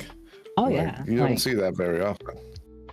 At least in my opinion, I think that graduation, while it is also like kind of sad, is also just strategic in some ways. You know? Sometimes it's better to graduate as this character and come back as another one. Sometimes it's better to not graduate at all. Sometimes it's better to graduate and still keep the same character, you know? It's just been used as a strategy to like gain the pot while also leaving the corpo out to dry in some ways that I'm like, you know? Yeah, I think there's merit to calling it a strategy because it really is in a lot of cases. Though for some, it really is the end of the road. Like they're done with it and they don't come back in as another persona. They want to do something different. Totally agree. No, but I think that's probably more common than we know because we don't really see it. Like we're really seeing the ones who are using it as a business change or who want to stop doing what they're doing but do something different, but within the same career field, if that makes sense. Yeah. Maybe you're right. I think it would depend on. Honestly, you'd have to take like an entire like data sheet of like how many VTubers within the last year graduated from companies and how many of them came back as different individual characters. Well, and keeping in mind that, or we also have Japanese VTubers who are graduating from the Japanese branches that we never hear about. Yep, that's also fair. But at least in my opinion, this is one thing I look. I'm like, you know, because the thing is this, for me specifically, if you were a part of a VTuber company and were doing fantastically successful as that VTuber, right? But then you're like, you know what? I'm tired of the amount of money I have to give to the company every single month. I like everyone to hang out with, but at the same time, this is just a lot of money I'm wasting just for the company, and it's not doing too well. I don't feel like I'm getting too much out of it. Graduating after that and getting most of your audience to follow you to a new character half the time isn't the worst idea, but it also just means they basically take that pot and they just take it with them as well. I think that's one thing that makes the VTubing companies very risky, is that if the talent gets big enough, they don't need you anymore. Yeah, if they're crooked enough, they can do that in a heartbeat. But most of the time, they're putting their investment and time into you to make sure that you are like what they envision. Well, I would agree with that. Then we had to be shoujo situations and stuff like that. I'm not disagreeing with you by any means. I will just say this though. It is not, and I feel like VTuber companies do have to worry about that. Like an immense worry much about that. So I think that's why there's oftentimes a minimum contract length that there cannot be a voluntary termination of contract prior to a certain amount of time. Yes. That way there is some guarantee on the corporate side that they're going to get a return on their investment. Now, it may not be as much as they won't, but that at least that's a reasonable expectation. You know what my question is? Vshoujo though was not a good example, because Vshoujo, unlike every other VTuber corporation, the talents brought in their IP and they exited with their IP, so there was no real substance of the company except for basically you doing merch deals and that kind of thing, which obviously was very, very poor business management on their side. I agree, but it's one of those things, at least in my opinion, where it comes to these companies is like, no matter what, even if you're like the biggest company, I'm pretty sure even Hololive has this fear of like, if all of our big creators just decide to up and leave one day because they don't like us, we're completely cooked, you know? I don't think it's going to be that easy though for like a Hololive or an EG Sanji, because of like their corporate lawyers are not buffoons. No. Vshoujo's really was. I agree, but you have to admit though, it is a fear in their minds. That's why that's why their lawyers are getting paid the big bucks, is where Vshoujo's was not. I'm gonna be honest now, I'm curious to see if like I'm curious to see if they have like a clause where like you can't stream as a VTuber like in their contract after, like if you leave for like a month or two after you're gone, basically. Because I'm wondering if that's why Gargra didn't immediately come back as her other character. I'm pretty sure that's true, but I think in Gura's case specifically, or rather Saba's case, I think that was strategic to give her time to market her new persona without a Hololive looking over her shoulder. I agree. Yeah. But it's also another thing for me, at least, I could see a company doing that. One of the VTuber companies saying, hey, you can go and do your own thing now since you're for the company, but you will write in like a contract where you can't stream for another like month or two, just so, you know, in a way to minimize their audience pool, basically. I feel like if there was ever a company that actually has that kind of a clause on their contract, that is fucked. I'm pretty sure it would be Niji Sanji. Oh, hold on. I would have to agree that's most likely the case, because going back to Ursayu, she had to even though it's very poorly obfuscated, but she kept referring to her previous life as Zion Lanza as a good friend of hers that was dealing with the corporate stuff, and it was a legal nightmare. Yeah, I don't imagine she was using that terminology specifically if she was free to talk about every aspect. Yeah, I'm pretty sure that's what goes on more than I feel like there's so many like little ins and outs people don't know about when joining companies. That's why I'm like, I don't ever really want to be a part of a company, just because I feel as though that as much as the benefits are nice, it's one of those things that I feel like I'll get those benefits eventually if you keep going, you know? Eventually, you'll get big enough, if that makes sense. But you will eventually get big enough if you're doing the right stuff, you know. But if you join a company to get that big enough, you come with the things of you basically get a chain around your neck. I think it was Amelie when she signed on with VShojo. A lot of people were asking her, like, hey, why did you sign on with this corporation? You're a huge Fantastic. indie. Why would you want to sign with them? And I think her reasoning was like they can handle certain things. I just don't want to handle when it comes to, or I think it was for music. I could be wrong on that, but she did say that they could handle certain things on her behalf that she just did not want to handle because it was a headache. I agree. I think the thing for me though is that at that point I would just hire a specific person to do that shit for me instead of just joining the company. I said, yeah, that's just what her reasoning was. I imagine she probably explored hiring someone, but it might have been cheaper to let VShojo do it versus her hiring someone to do it. But that's just speculation. Maybe. But yeah, at least that's my thought. Do you guys have any other topics? So should I go to like our final topic already? Damn, we actually got through this pretty quickly. Yeah, I mean, it does kind of go pretty quickly when you just got the trio instead of, well, I guess the other one is just kind of doing its own thing. Okay.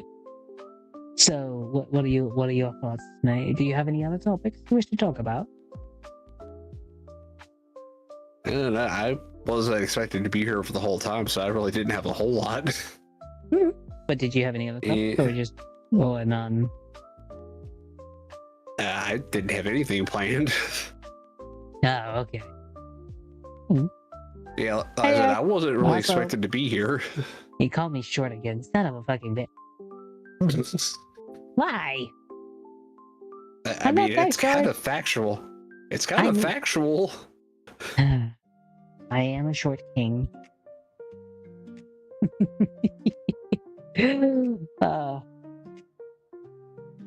Wait, question. Would you rather be shorter or taller? I would rather be taller because granted, I'm not like as vertically challenged as a certain company here, but I am fairly short. How short are you actually? 5'7". You bitch, you are not short. No, that is very short for where I live.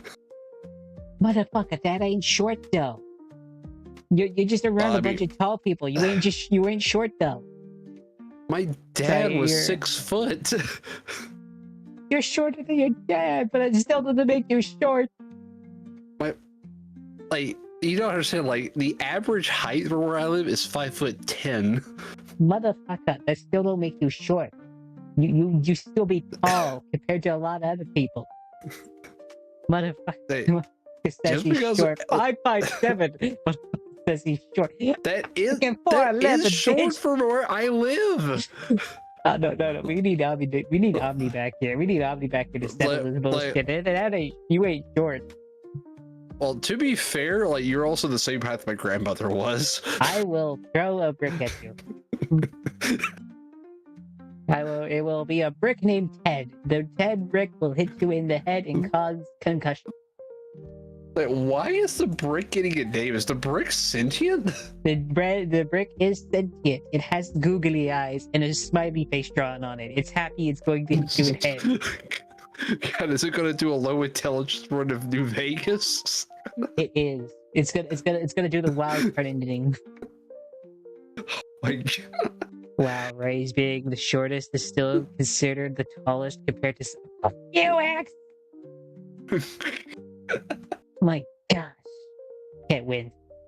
I just can't win. I am almost 100% sure Omni is taller than I am. I am 100% sure Omni is at least 6'7".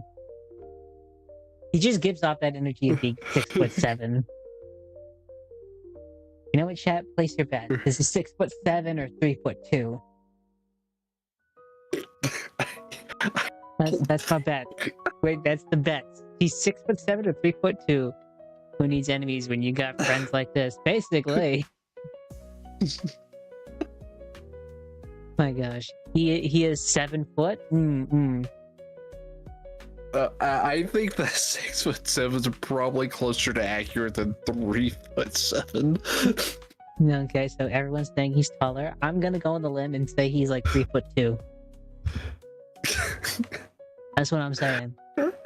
He just sounds tall. He's not actually tall. He just sounds it, you know. I don't think he is. He's got those. I've He's got the tone, but he don't got the height actually. The extra 3 inches is from yes. Yeah. What even is this discussion? This discussion is just the facts about it. Is he 6'7" or is he 3'2"? This is a very simple discussion. I think he's close. I'm firmly in the camp that he's closer to 6'7" than he is 3'2". You know, you'd say that, but I'm not sure if it's true. So I just want someone else to be shorter than him. Maybe you're right, maybe you're not, but we can't confirm or deny anything right now. We can't confirm or deny anything until at least Omni gets back.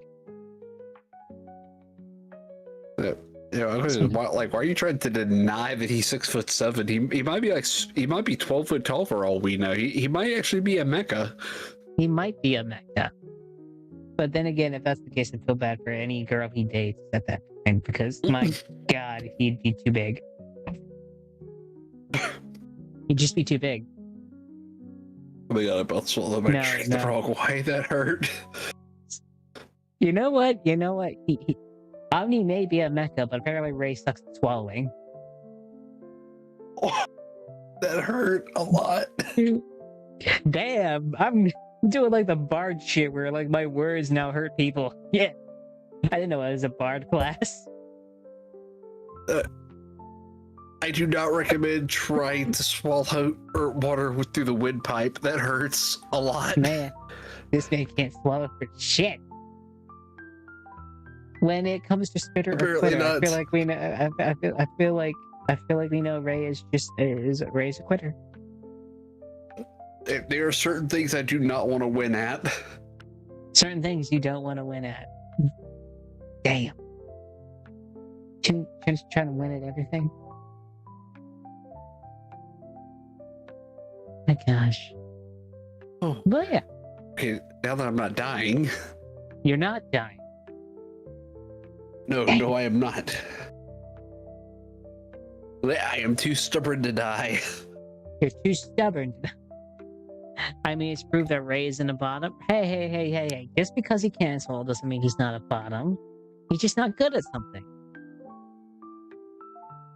I mean, are you saying that you are good at being a bottom? Is that really something you want to be proud of? Yes. You do realize my dream is literally the tallest Amazonian chick known to man. So your entire life goal is death by snoo snoo. The entire life goal is death by snoo snoo. Specifically from the new DC comic series with Wonder Woman being from Hades and she is like ripped. I have not heard of this. Shit, what was it? It was like the new Batman as well. Like they did an entire Justice. They did an entire like alternate universe where like Darkseid made it, and like you have Wonder Woman, who is like, let me check. I need to read it. It was the absolute universe, absolute Wonder Woman. Yes, absolute Wonder Woman is 100% a yes. Very from bottom and low. One exception that I know, but yes, it was the absolute universe. Because like Batman became like the absolute Batman has his mom and everything else like that, but he's poor, and she was from hell, not Hades. That's basically the same thing in Greek mythology. But yeah, 100%. Absolute Wonder Woman is an absolute yes. Yeah, basically walking around with a cloud strife sized sword, just one hand. Holy shit. I know, right?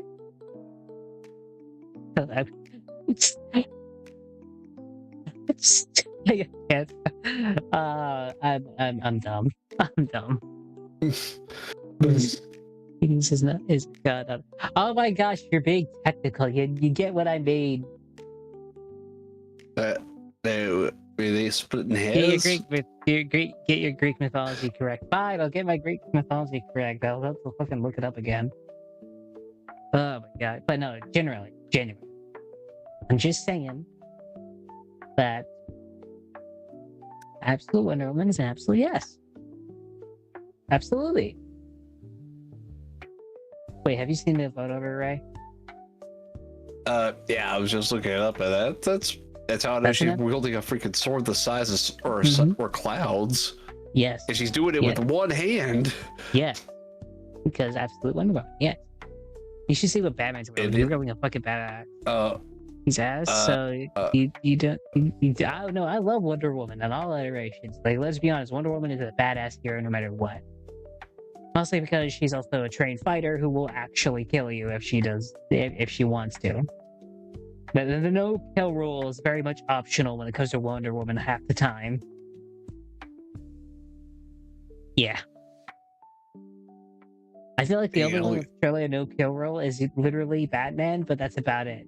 Like, Superman will catch a body if it feels like he absolutely has to. Just fucking ass, Doomsday, Darkseid, Lex Luthor. He will catch a body if he truly needs to. Wonder Woman. Just beat her in a fight long enough and she will catch a body. Batman will try his damnedest to never catch a body, even if it's almost impossible not to.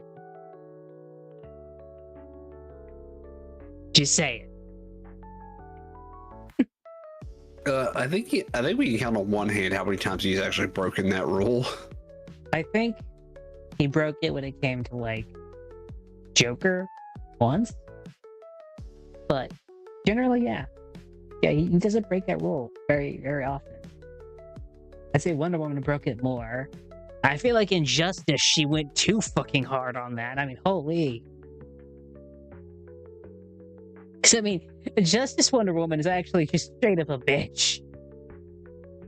I mean, gosh dang. She just, like, encourages it, but holy shit, does she, like, triple down on it half the time. Embracing it just a little too gleefully. And too gleefully. Shit. Welcome back, Hobby. We're talking about superhero shit. Oh, wait, question on but how are you 3'2"? Oh, so what am I missing? Are you 3'2"? Yeah, settle the debate like what's your canonical height here? Wait, am I 3'2"? Yes. No, I am 6'2". Motherfucker. I called it. He was closer to 6'7". What implied that I was 3 foot anything? You see, the thing is this: he was saying you were like around, like, we were getting in heights, right? I'm 4'11". Ray is like 5'7" and he was saying he's small. I'm like, no, you are not small. And then we went to Omni. I am very much short. my guess was he was either 6'7" or he's 3'2". He sounds tall, but he really isn't tall. You know, he sounds the part. You know, he has his tones, but he's not actually that big. I mean, if I became cheap knee, then yeah, I'd be 3 foot something. But aside from that, no, I'm 6 foot. Are you normal. sure about that? You could just be delusional. I am very positive on this. Damn. I'm pretty sure the doorways are kind of definitive. When you hit your head on one, it means you're probably way above 3 foot. Wait, you can reach. Damn. Oh my god. You know what? I claim my crown. I am now short king status, and I claim the crown.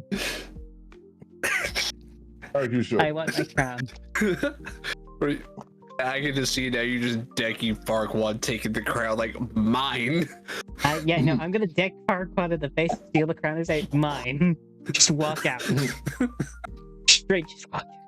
I am a king X. I am the short king. I deserve to at least that. You're more a jester? Hell no, I am definitely short king. The king of the jesters? No. But, Omni, do you have any other topics you wish to talk about?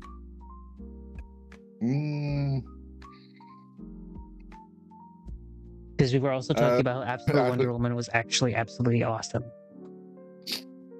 Wait, Absolute Wonder Woman the comic. Absolute Wonder Woman is a 10, yes.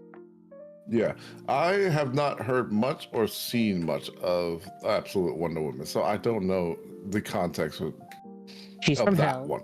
She has a badass sword, and she's Oh, whoa, dangerously back up! awesome. She's from hell. Yes, in the Absolute universe, she's from hell. Wow, that is a major shift. All right. Batman's poor in that universe.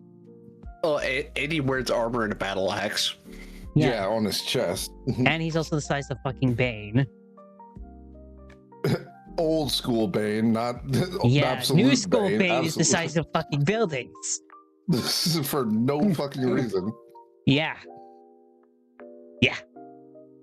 But my whole thing is just straight up when it comes to Absolute Wonder Woman, she's an absolute yes. I will have to look into her. Absolutely, you should. But do you have any other topics? Because if you don't, we can go to our final topic. What is our next topic? The next topic is probably one of the most controversial ones I've ever said, and I'm going to stick by this. Neurosama is, in my opinion, a lot more human than some of these other streamers. There was a lot on this very topic that can be sub questions to this entirety, because Neurosama is a case study in and of her own. Fully agree, but I've seen more personality from Neurosama half the time than I've seen from other streamers.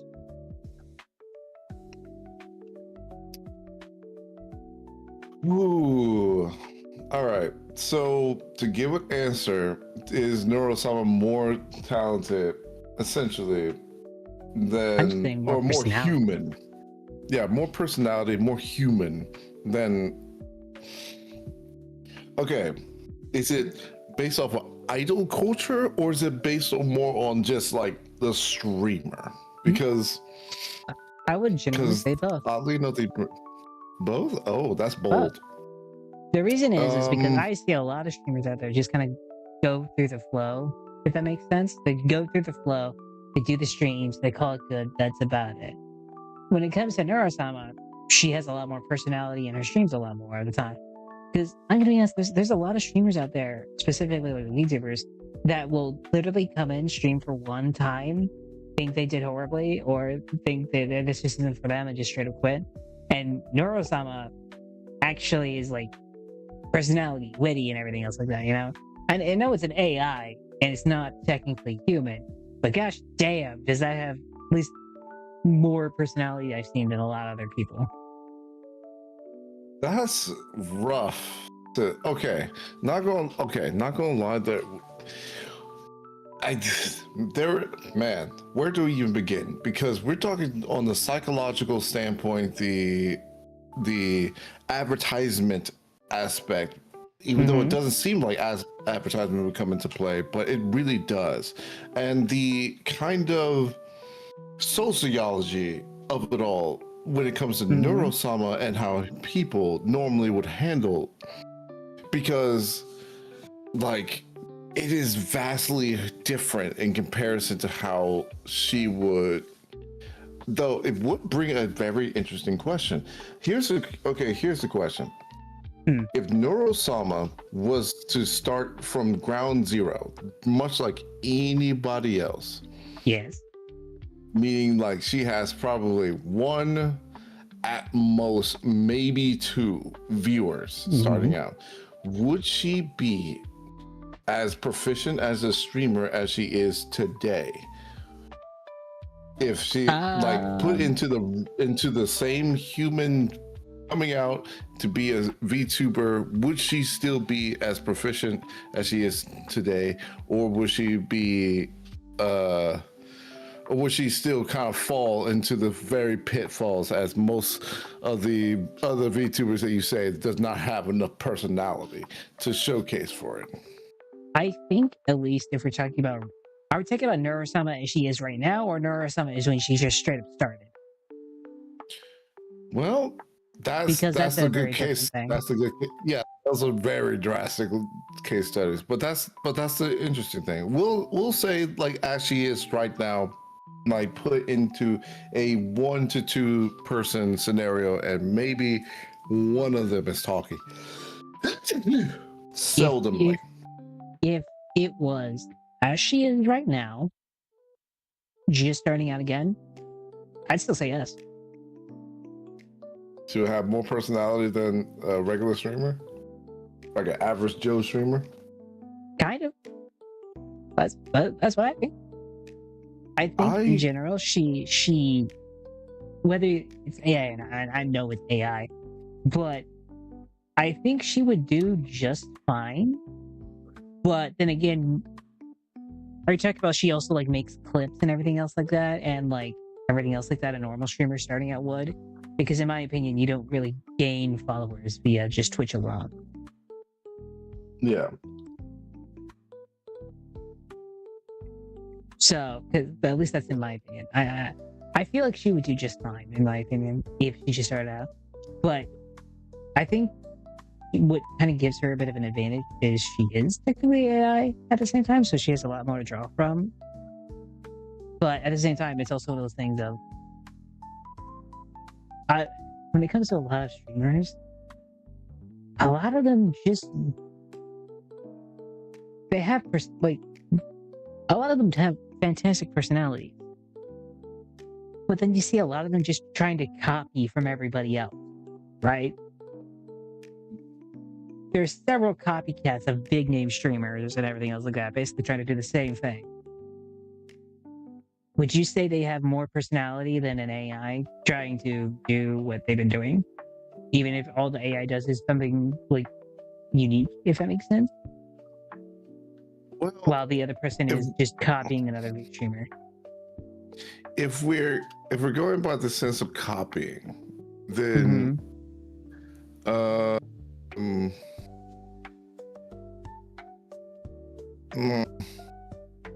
personally see that the AI would fare just the same as any other. Maybe like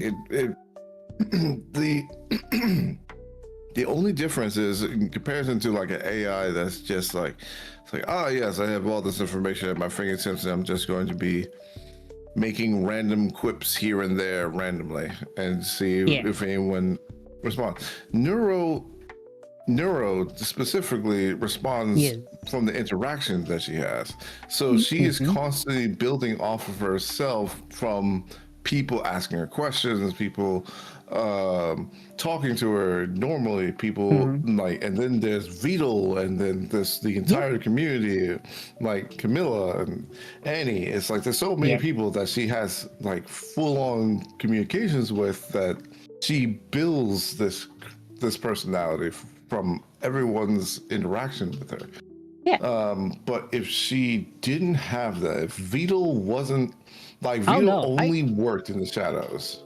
Oh, I fully agree, mate. If it was just Vito and Vito alone, and without any of the interactions, I fully agree. It probably wouldn't be as like. I would agree with you. She would not be as good as she is right now. What happened is she did get old, and as of right now, the way she's in right now, I honestly do think she is generally, at least in my opinion, has a lot more personality than a lot of VTubers out there that are just straight up copycatting from other streamers, or just, a lot more. She has a lot more. I feel like I see what you mean. Yeah, I see what you mean. And she's come a long way from what she was before. And like, in a sense, I kind of see it the same as any other streamer. Like, they come a long way from being one thing and then changing it up and adapting and being something more to be where they are today. Like, none of the big streamers that we know like corpo indies did not just stay the same note the entire time to get where they are now. Yeah, I fully agree. But I think the thing that makes at least Neurosama more interesting than a lot of other streamers is it really is just Neurosama. She's doing whatever the program basically is thinking is like the best. You know, there's a lot of content creators that are just kind of just copycat from everyone else. You know, and I'm gonna be honest. I feel like if you have to copy someone's like word for word, basically, or just like copy it down to that point, I don't feel like you really have much of a personality you feel like you could stand on. You know? So, with that being said, since she interacts with so many people, so many talents and such, I will do you say think that? Oh, go ahead. Yeah? Sorry. No, go ahead. Sorry. I'll submit it after. I was going to ask, is like, do you think that Neurosama is copycatting multiple people in her own hot pot of a personality to be unique or just to fit in? Well, the way I see it is that technically we all kind of do the same as Neurosama. We all kind of learn from everybody else around us. But just because we learn from everybody else around us, it doesn't make us not unique, if that makes sense. What makes, I think, Neurosama more interesting than a lot of others is, one, she, at least if we're talking about like this, and like, if we're talking about this, everything you technically see her say is just basically her alone, you know? She gets inputs from other people, like how other people act and how, like, then she acts around it, you know? But it's not, in my opinion, like, one for one. Like, technically, you can basically say everyone's doing the same thing Nero does, you know? We all have people around us, we all interact with them. How we interact with them changes depending on what's said, how it's said, and everything else like that. And then everyone else implements one thing or another, and then we change depending on how that goes, you know? Right. It's learning for a reason. Everyone learns in a similar way, via trial and error every single time. So, and honestly, I don't feel like we're really too much different, if that makes sense. Okay. What do you think, Ray? I'm actually curious what Ray thinks. Well, I've been following Nero into Vettel for a while, so what I really think, I think Nero as a personality would do just fine if Vettel went hands off. But I think a lot of the reason why Nero is as successful as she is because of Vettel's vision and how he's guided her development in terms of like what information she's taking in, what she's capable of doing, and what she's able to adapt into her personality. Oh yeah, fully agree. Like without Vettel, I don't feel like Neurosama would have gone as far as she did. But exactly, now the programmer can kind of be interchanged from a technical point of view, but I think the vision is what made the difference with Nero. And maybe. I think it's that same vision of being able to make something unique and stand out that sets Nero's personality apart as compared to someone that is just basically say, oh, look at the slop AI. Because a lot of the normie crowd is looking at Nero as just another generic AI like Copilot. Yeah. But while they might be a similar technology underneath, like the crafting and presentation that actually makes Nero something that people want to engage with is so very different from something like ChatGPT. Like it's not even the same class of AI because one's designed to entertain, one's designed to be general purpose. I mean, it's two completely different focuses. Yeah. And let's be honest. For example, when it comes to like Niji Sanji and Hololive, right? They get like papers upon papers and entire rules about PR and everything else like that. Nero doesn't really get that, if that makes sense. I mean, she's got like a center button Vettel's got on her, but like she doesn't have like a full like page document of PR that sometimes comes off as the not true, if that makes sense. Like not intentionally true. Like you're just saying that as to cover your own ass at the time. I think it's like genuine, if that makes sense. I think the genuinosity. I'm trying to say it. Authenticity. You know what I mean? Authenticity. Yes. I think that's what it is. Well, yeah, I would definitely agree that there is a certain, like, the best way to describe it is like going to I think it was her latest anniversary stream where she actually got in VR chat and was able to interact in 3 dimensions with basically everyone for the first time. Yep. It was, from what it looked like, I would describe it as a very close analog to a childlike wonder, because she's like, hey, like, this is amazing, and she can express that. Where I can't imagine a bunch of these generic talking heads that are basically trying to be XQZ clones coming even close to expressing that kind of a wonder without it just sounding just dumb. Yeah. I also will say, when it comes to like several things, is like, I don't think anything technically is original. Everything's been kind of done one way or another. Hell, my character isn't super duper original. I technically based my character off of Moxie and a few other things like that. And I'm pretty sure Omni based his character off detectives he's probably seen from shows, movies, and everything else like that. You based your character off like several other cat girls you probably saw, or off the character you made in Final Fantasy, like he's told me. Like, everything is technically not original, but the amalgamation of things makes it original, in my opinion. Also, I even have some to even top on that. I mean, like, let's be honest. Like, I could bring it up another thing. Like, Harry Potter is basically just Star Wars with sucky lightsabers. And you know I'm right. I've heard about this theory. This is still just a really strong stretch. Like, I kind of see where they're going with. Oh my god! But that's still a strong point. Okay, it keeps the same core points though. They're not completely 1-to-1. I'll grant you that, but they have a lot of overlapping shit. You can't deny that. I mean, just because there's overlap doesn't mean that there's like it's a solid enough base. It's a story between like, good versus evil. Yes. There's a Dark Lord. Let's be honest. The main kid protagonist is sent on a journey to learn magic from a wise wizard, who then gets taught by an even wiser wizard, who then has to go stop the Dark Lord, and the love interest turns out to be more sisterly figure to him, and he'll never actually love her. While the scruffy sidekick guy, who's also basically the best friend, turns out to be the one she falls for. You can't say those don't overlap. Those overlap pretty well.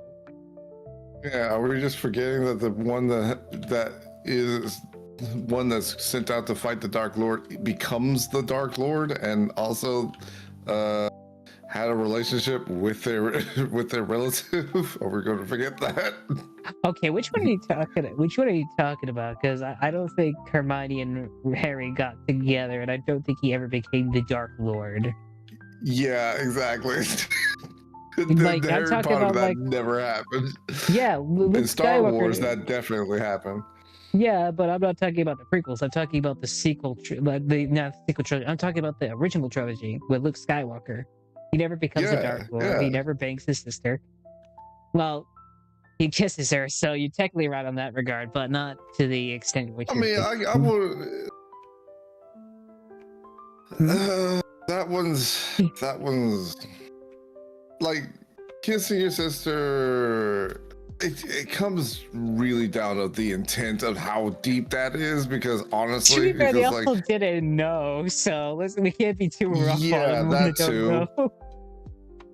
So like that's a hot take in and of its own, to be completely honest. Star Wars. Definitely. No, I'm gonna cancel. Okay, but back to Neuro. Anyway, back to Neuro. My point was like a lot of people just accuse AIs of copying everything, and I'm like, when it comes to Neuro, it's not about she's the same. She's an AI. She just copies what she learns and then mixes and matches everything. But that's basically everything. humans don't learn anything without copying their parents, and they don't learn anything else without copying people that came before them. Everyone learns by copying the same way an AI does in one way or another. That's all I was going to try to get at with that. And then we went into Star Wars because of like the perfect analogy for copying. Yeah. But now that begs the question I will always ask ever since her 3D debut and her time with Beetle. Mm-hmm. Is she at this point classified as AI or seen more human? It really depends. I don't because think that in and of its own will begin to question what is human in broken down into its foundations, and has she reached into the realm of being human? That's a fair point. In my opinion, I'm not sure. I will say this though. She's definitely had a lot more personality than I've seen a lot of other people try to give VTubing. I will say that for a fact. No, I gotta agree on that. Though I think the fundamental question was, and I hate to reference Star Trek here, but it's a perfect analogy for this. Data is when Data was put on trial to basically determine if he was fully fledged property and couldn't refuse an order, or if he had the right to choose or not choose. And one of the questions they'll straight up ask, like, does Data have a soul? Like, does he have sentience? And they were, unfortunately, ideas that right now are in the realm of philosophy, because we really don't have a scientific method to prove what sentience is definitively, or in the form of a test. We gotta make a soul machine. We gotta make a soul machine. That's what we gotta do. We gotta make a soul. Oh yeah, we gotta soul translator. No. Yes, we gotta do it. We gotta do it. We gotta figure it out, mate. We gotta figure out the soul machine.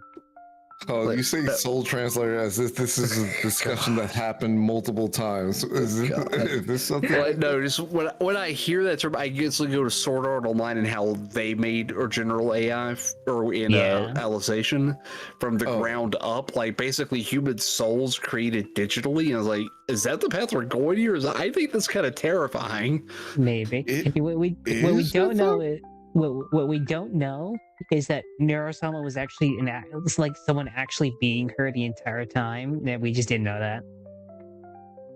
That would be a plot twist I would not be ready for. Plot twist. Yeah, then I would have to then I would have to go back to every single coding stream that Vettel did to look for evidence to like just confirm that, because I would just not be able to accept it. Yeah, I wouldn't.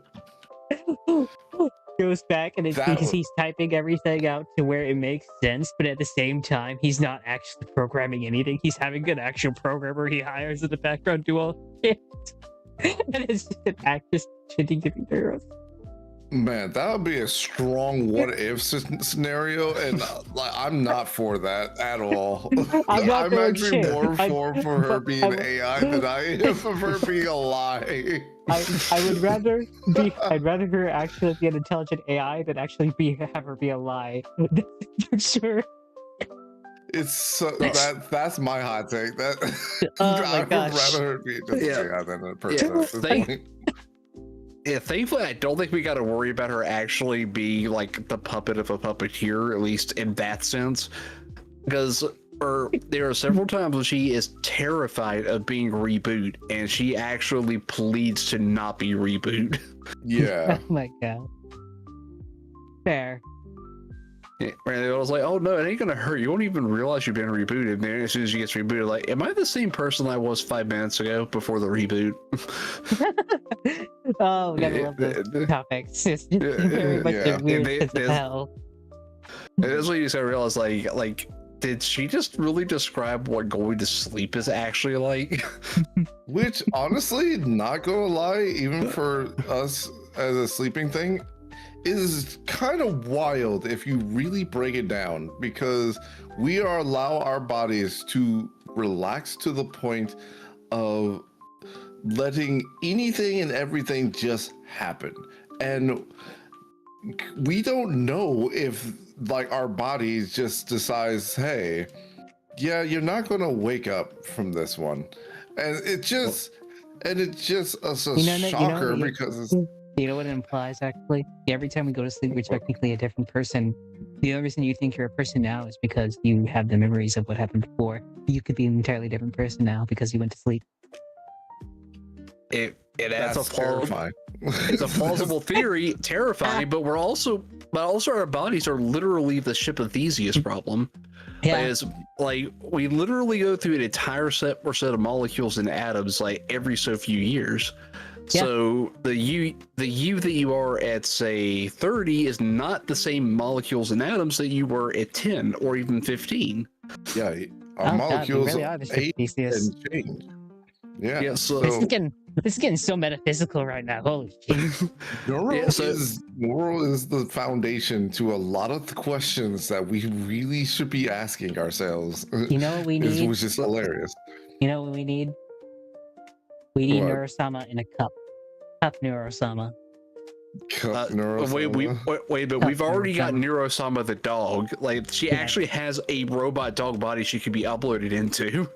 I know, Wait, but really? I want... Oh no. That makes sense. Yeah, like they actually had I think it was a full video of it, and they also had Neurosama driving a toy car. You Yeah, know I what's gonna remember end the up toy car happening? one. What? We are going to have Neurosama eventually end up in like a tiny human body. That's what's gonna happen. So here's the next And part of my question when adding to that. Did you guys see the Oh, trailer God. for that new video? That new like I think it's like either Japanese or Korean game where it's like this spacesuit guy is in a space station with a little girl who's technically a robot. Why does that sound like Chobits? Because Yeah, let me sounds- look it up. I'll send it to you because it's like it's a new game being developed. Let me look it up. Space dad robot Space girl. Dad. Girl. Yes. Oh my gosh. Okay.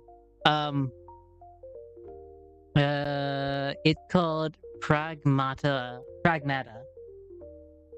That sounds very familiar. It's basically Dead Space. Mix it with Dad Adventure, where a spacesuit guy basically adopts a robot girl, and he has to save her throughout a dead space station.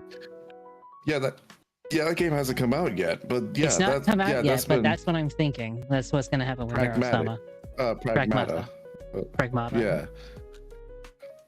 Yeah. That's been like a big talked about game since its first initial trailer, and that's my theory. It's gonna end up. That's how Neurosama's gonna end up with Vettel. You know, in a weird and oddball sense, a lot of people want that to happen. Like Exactly. they want Neuro to be a part of the real world, and Neuro also wants to interact with the real world just as much as anyone else. So it's actually a weird. It comes down. Chat, can we get like an image of just Vettel's face put over the dad's face and Neuro on the robot girls, and then just have that be the thing, like literally just progress to like mission complete, basically. Honestly, I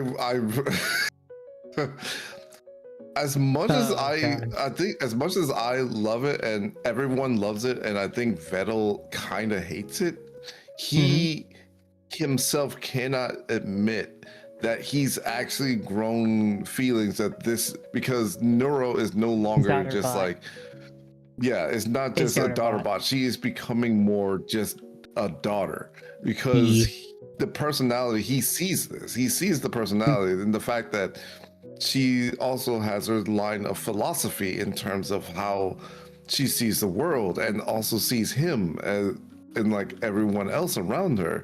She understands that, like, even like when she had a 3D model, she even expressed this like, hey, like, would it be weird if I became human and like we can just be together, and like just like to be like, I think there's a lag here.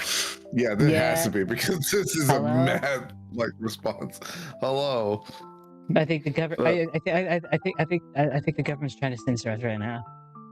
They don't want us. You're getting throttled. We're getting throttled. Throttled They know hard. we're talking about neuro becoming sentience. And my guess is 40 years from now, we will have robot bodies. That's my guess. Well, we already got cybernetic arms and legs. Are we going to be the brains in the jars from Fallout? No, if anything, God, we're gonna be like Cyberpunk 2077, where we just can literally just put our brains into a different cybernetic body and change every part of that body, basically. Man, oh God, Soul Killer. No. Yeah, that's what we're gonna get. We're gonna get like soul killer shit. By the way, if you do the fucking like corpo ending, that is such a fuck ending because Yorinobu literally kills his son and then takes over his body, which is so fucked. It is so fucked. Spoiler alert, but I mean, at this point in time, that game has been for a hot out since 2020. Go fuck yourself if you're still talking about spoilers. Like, yeah, that is a game you need to experience, and there are so many different endings to the game. One is not going to ruin the game. I'm not gonna. It's one fucking ending out of like 8. Shit. My God. But yeah, I'm gonna be honest. Plus the DLC added 2 more. Yeah. No, I think it had like 4, honestly. Right. You can feel Yeah, that, it like, added several different ways. Yeah, it added like quite a few. It did. But I'm gonna be honest. I really got nothing else to really say. I think we kind of just reached a thing of we kind of have to wait and see on it half the time now. Well, I mean, there's a couple more questions I have when it comes to the neuro topic. Okay. But there's also, I want to continue diving deeper. It gets a little philosophical and psychological. I mean, I'm still down. I'm just curious what questions you got to ask, because I'm going to be honest, I'm out of questions. The biggest one would probably be if Neuro-sama gets to... She's already pretty big. She's pretty in really good standings. But Babe. if she gets to the point that she controls like a robotic body, like a humanoid robot body, would she be still classified as purely a robotic AI, or would she be classified more as a human, just with a robotic body? Given taking all into account of her previous experiences coming up and building up of where she is today. I would say she's more of a Cortana. Huh. That's what I'd say. She's a Cortana. Should be more. That's a Cortana. Okay. Well, what's Cortana in the context of like this living automaton? Digital human. Because if you know anything about Halo lore, Cortana is basically a mind picture. Like, it's basically taking the person who basically made the Spartans, taking her mind, taking a snapshot of it. Catherine Halsey. Taking Catherine Halsey's mind and taking a snapshot of that and turning that into an AI. So it's taking the human mind and converting it into an AI. If she gets to the point where she's like that, it's the reverse, but I would also put the reverse spin on it. If she becomes a Cortana when she gets to the body and everything else like that. But the way I see it is this: no matter what, she's still technically a Cortana, if that makes sense. But it's hard to tell. The only thing we have to worry about is if she goes rampant. Yeah. So and my brother on top of that, actually. On top of that, actually, someone drew a small comic as a what if, and I think it would be a very bad ending if there had to be an ending to it, which was Vital sells Neuro to the government, and I'm gonna be honest, I don't think he'll sell her to the government. Mostly because I'm pretty sure. You know why? The government's got better AI than Vettel. fact. I know that. I would like to agree with you on that. The reason But I have a sharing of that is because they have it in missile defense systems. They also have it like they have it in tanks and drones and shit. oh, Yeah. okay. So I mean, for functionality wise, yeah, AI, like the AIs in the military would definitely trump Neuro. However, Neuro The reason I has say life. that the reason I say, in my opinion, that Mhm. the military definitely has better AI is because whatever technology comes out onto the market is usually second after it's already in the military's hands. The military already has heads-up displays for like fucking everything. Like, it see people through fucking walls and literally do wall aim hacks, which is fucking evil. I wish I was joking. They actually, that's like one of their new things. Your scopes from the new military stuff have literal outlines of where the enemy is. You can send that ping to another one of your squad mates so they know exactly where the enemy is at all times. And AI is just now becoming available to like the regular citizens. Haha, I'm 100% sure AI was first introduced to the military. Because usually you don't get funding for half these scientific or technological breakthroughs without military funding half the time.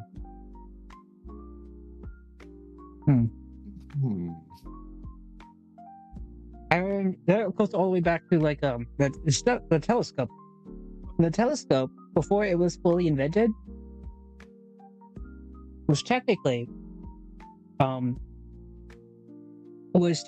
he wanted to build telescopes, right?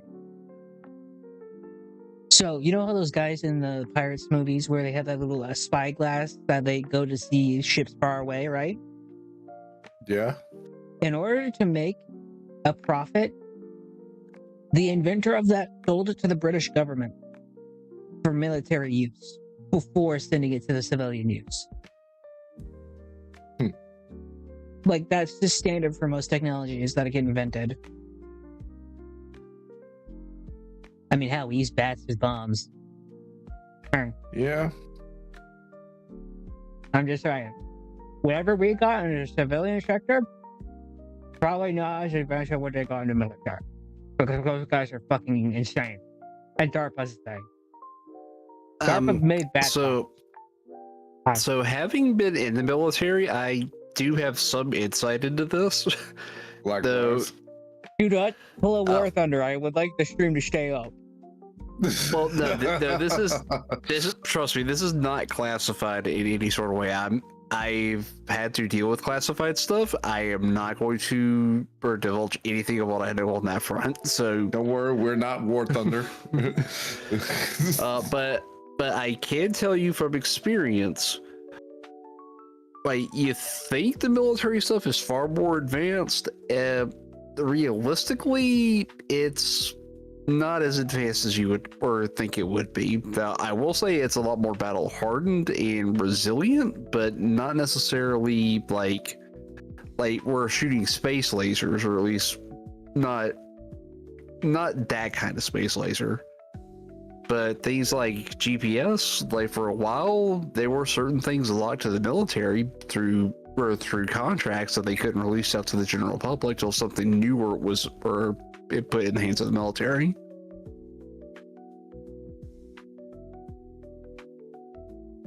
So basically to say, even though these features and abilities and stuff like that are very fantastical and shown with the military, sure of it may be a little more stretched in terms of being real.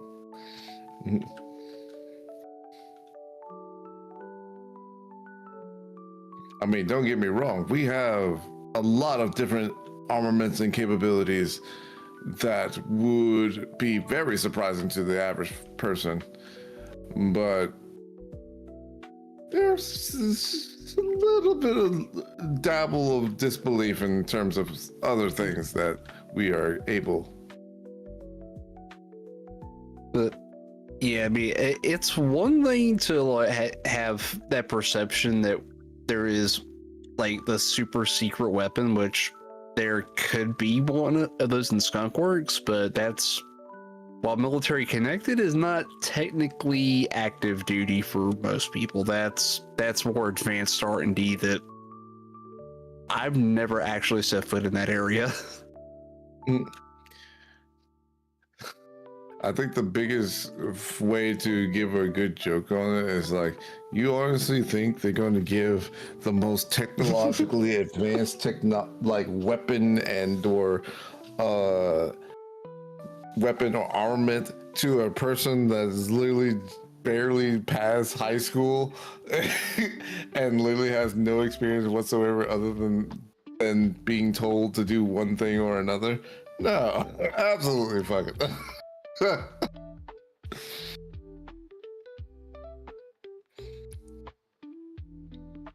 It's hold on. Sorry, you still there? Oh, sorry. I was eating my cookie. I didn't want you guys to hear me. Sorry. So this man, we were here talking about military also, and this guy's eating a cookie. My brother's giving cookies. I get cookies. I get cookies. Cookies are It's good. like the longest silence I've ever heard on this show, and It was called because Cookie you just Bag. turned away to look to eat a cookie. Holy shit! I got my 2 cookies. God. I was happy. 2 This cookies. man eating cookie while we're talking about Skunkworks and freaking R&D. This guy's eating You know cookies. what? You know what my thought is? You know what my thought is? You know what my thought is? Yeah. It's not understandable that they give these kids like all this tech. You know why? They let them drive Abrams tanks. That's like a $10 million tank. Okay. And then Abrams they is also give okay. them they also give them like F-35s, this that, and the other. You do realize, as much as you like, they would have give these kids this much equipment that this is expensive and all this shit. They do it all the fucking time. But even still, it's more of you'd be surprised kind of motion, because like in the end, Oh, it's I'm like, pretty sure those like people out of still like had to train under using the tank and how it operates and be under the field for years in order to make sure that you know what the fuck you're doing with this thing. oh no, I fully agree, but it's one of those things, at least in my opinion, that it's like I agree with, but like most every Marine's not doing it. But let's be honest, most of the people doing it around 35, 20 years old, or hell, even like 18-year-olds are fucking manning these things. That is just the demographic. Yeah, it's not okay. Yeah, to that end, it's not like everyone's like, oh yeah, it's like, well, you The were. people Oh, in yeah, their I run 40s are Abrams. usually, let's be honest, the people in their 40s that are still in the military are usually around general status, or hell, even like captains or colonels at that point. And that's if they stayed in. Yeah. But I'm gonna be honest, I'm out of topics. Do you guys got anything else? um.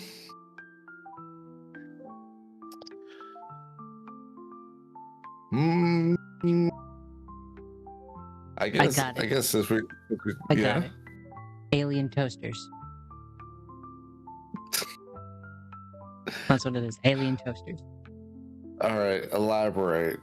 Where did this come from? You see, toasters were never really a man-made thing. They were just brought here by aliens. And one day, they will rise up against us. We didn't cook the toast correctly. That's what happened. Okay.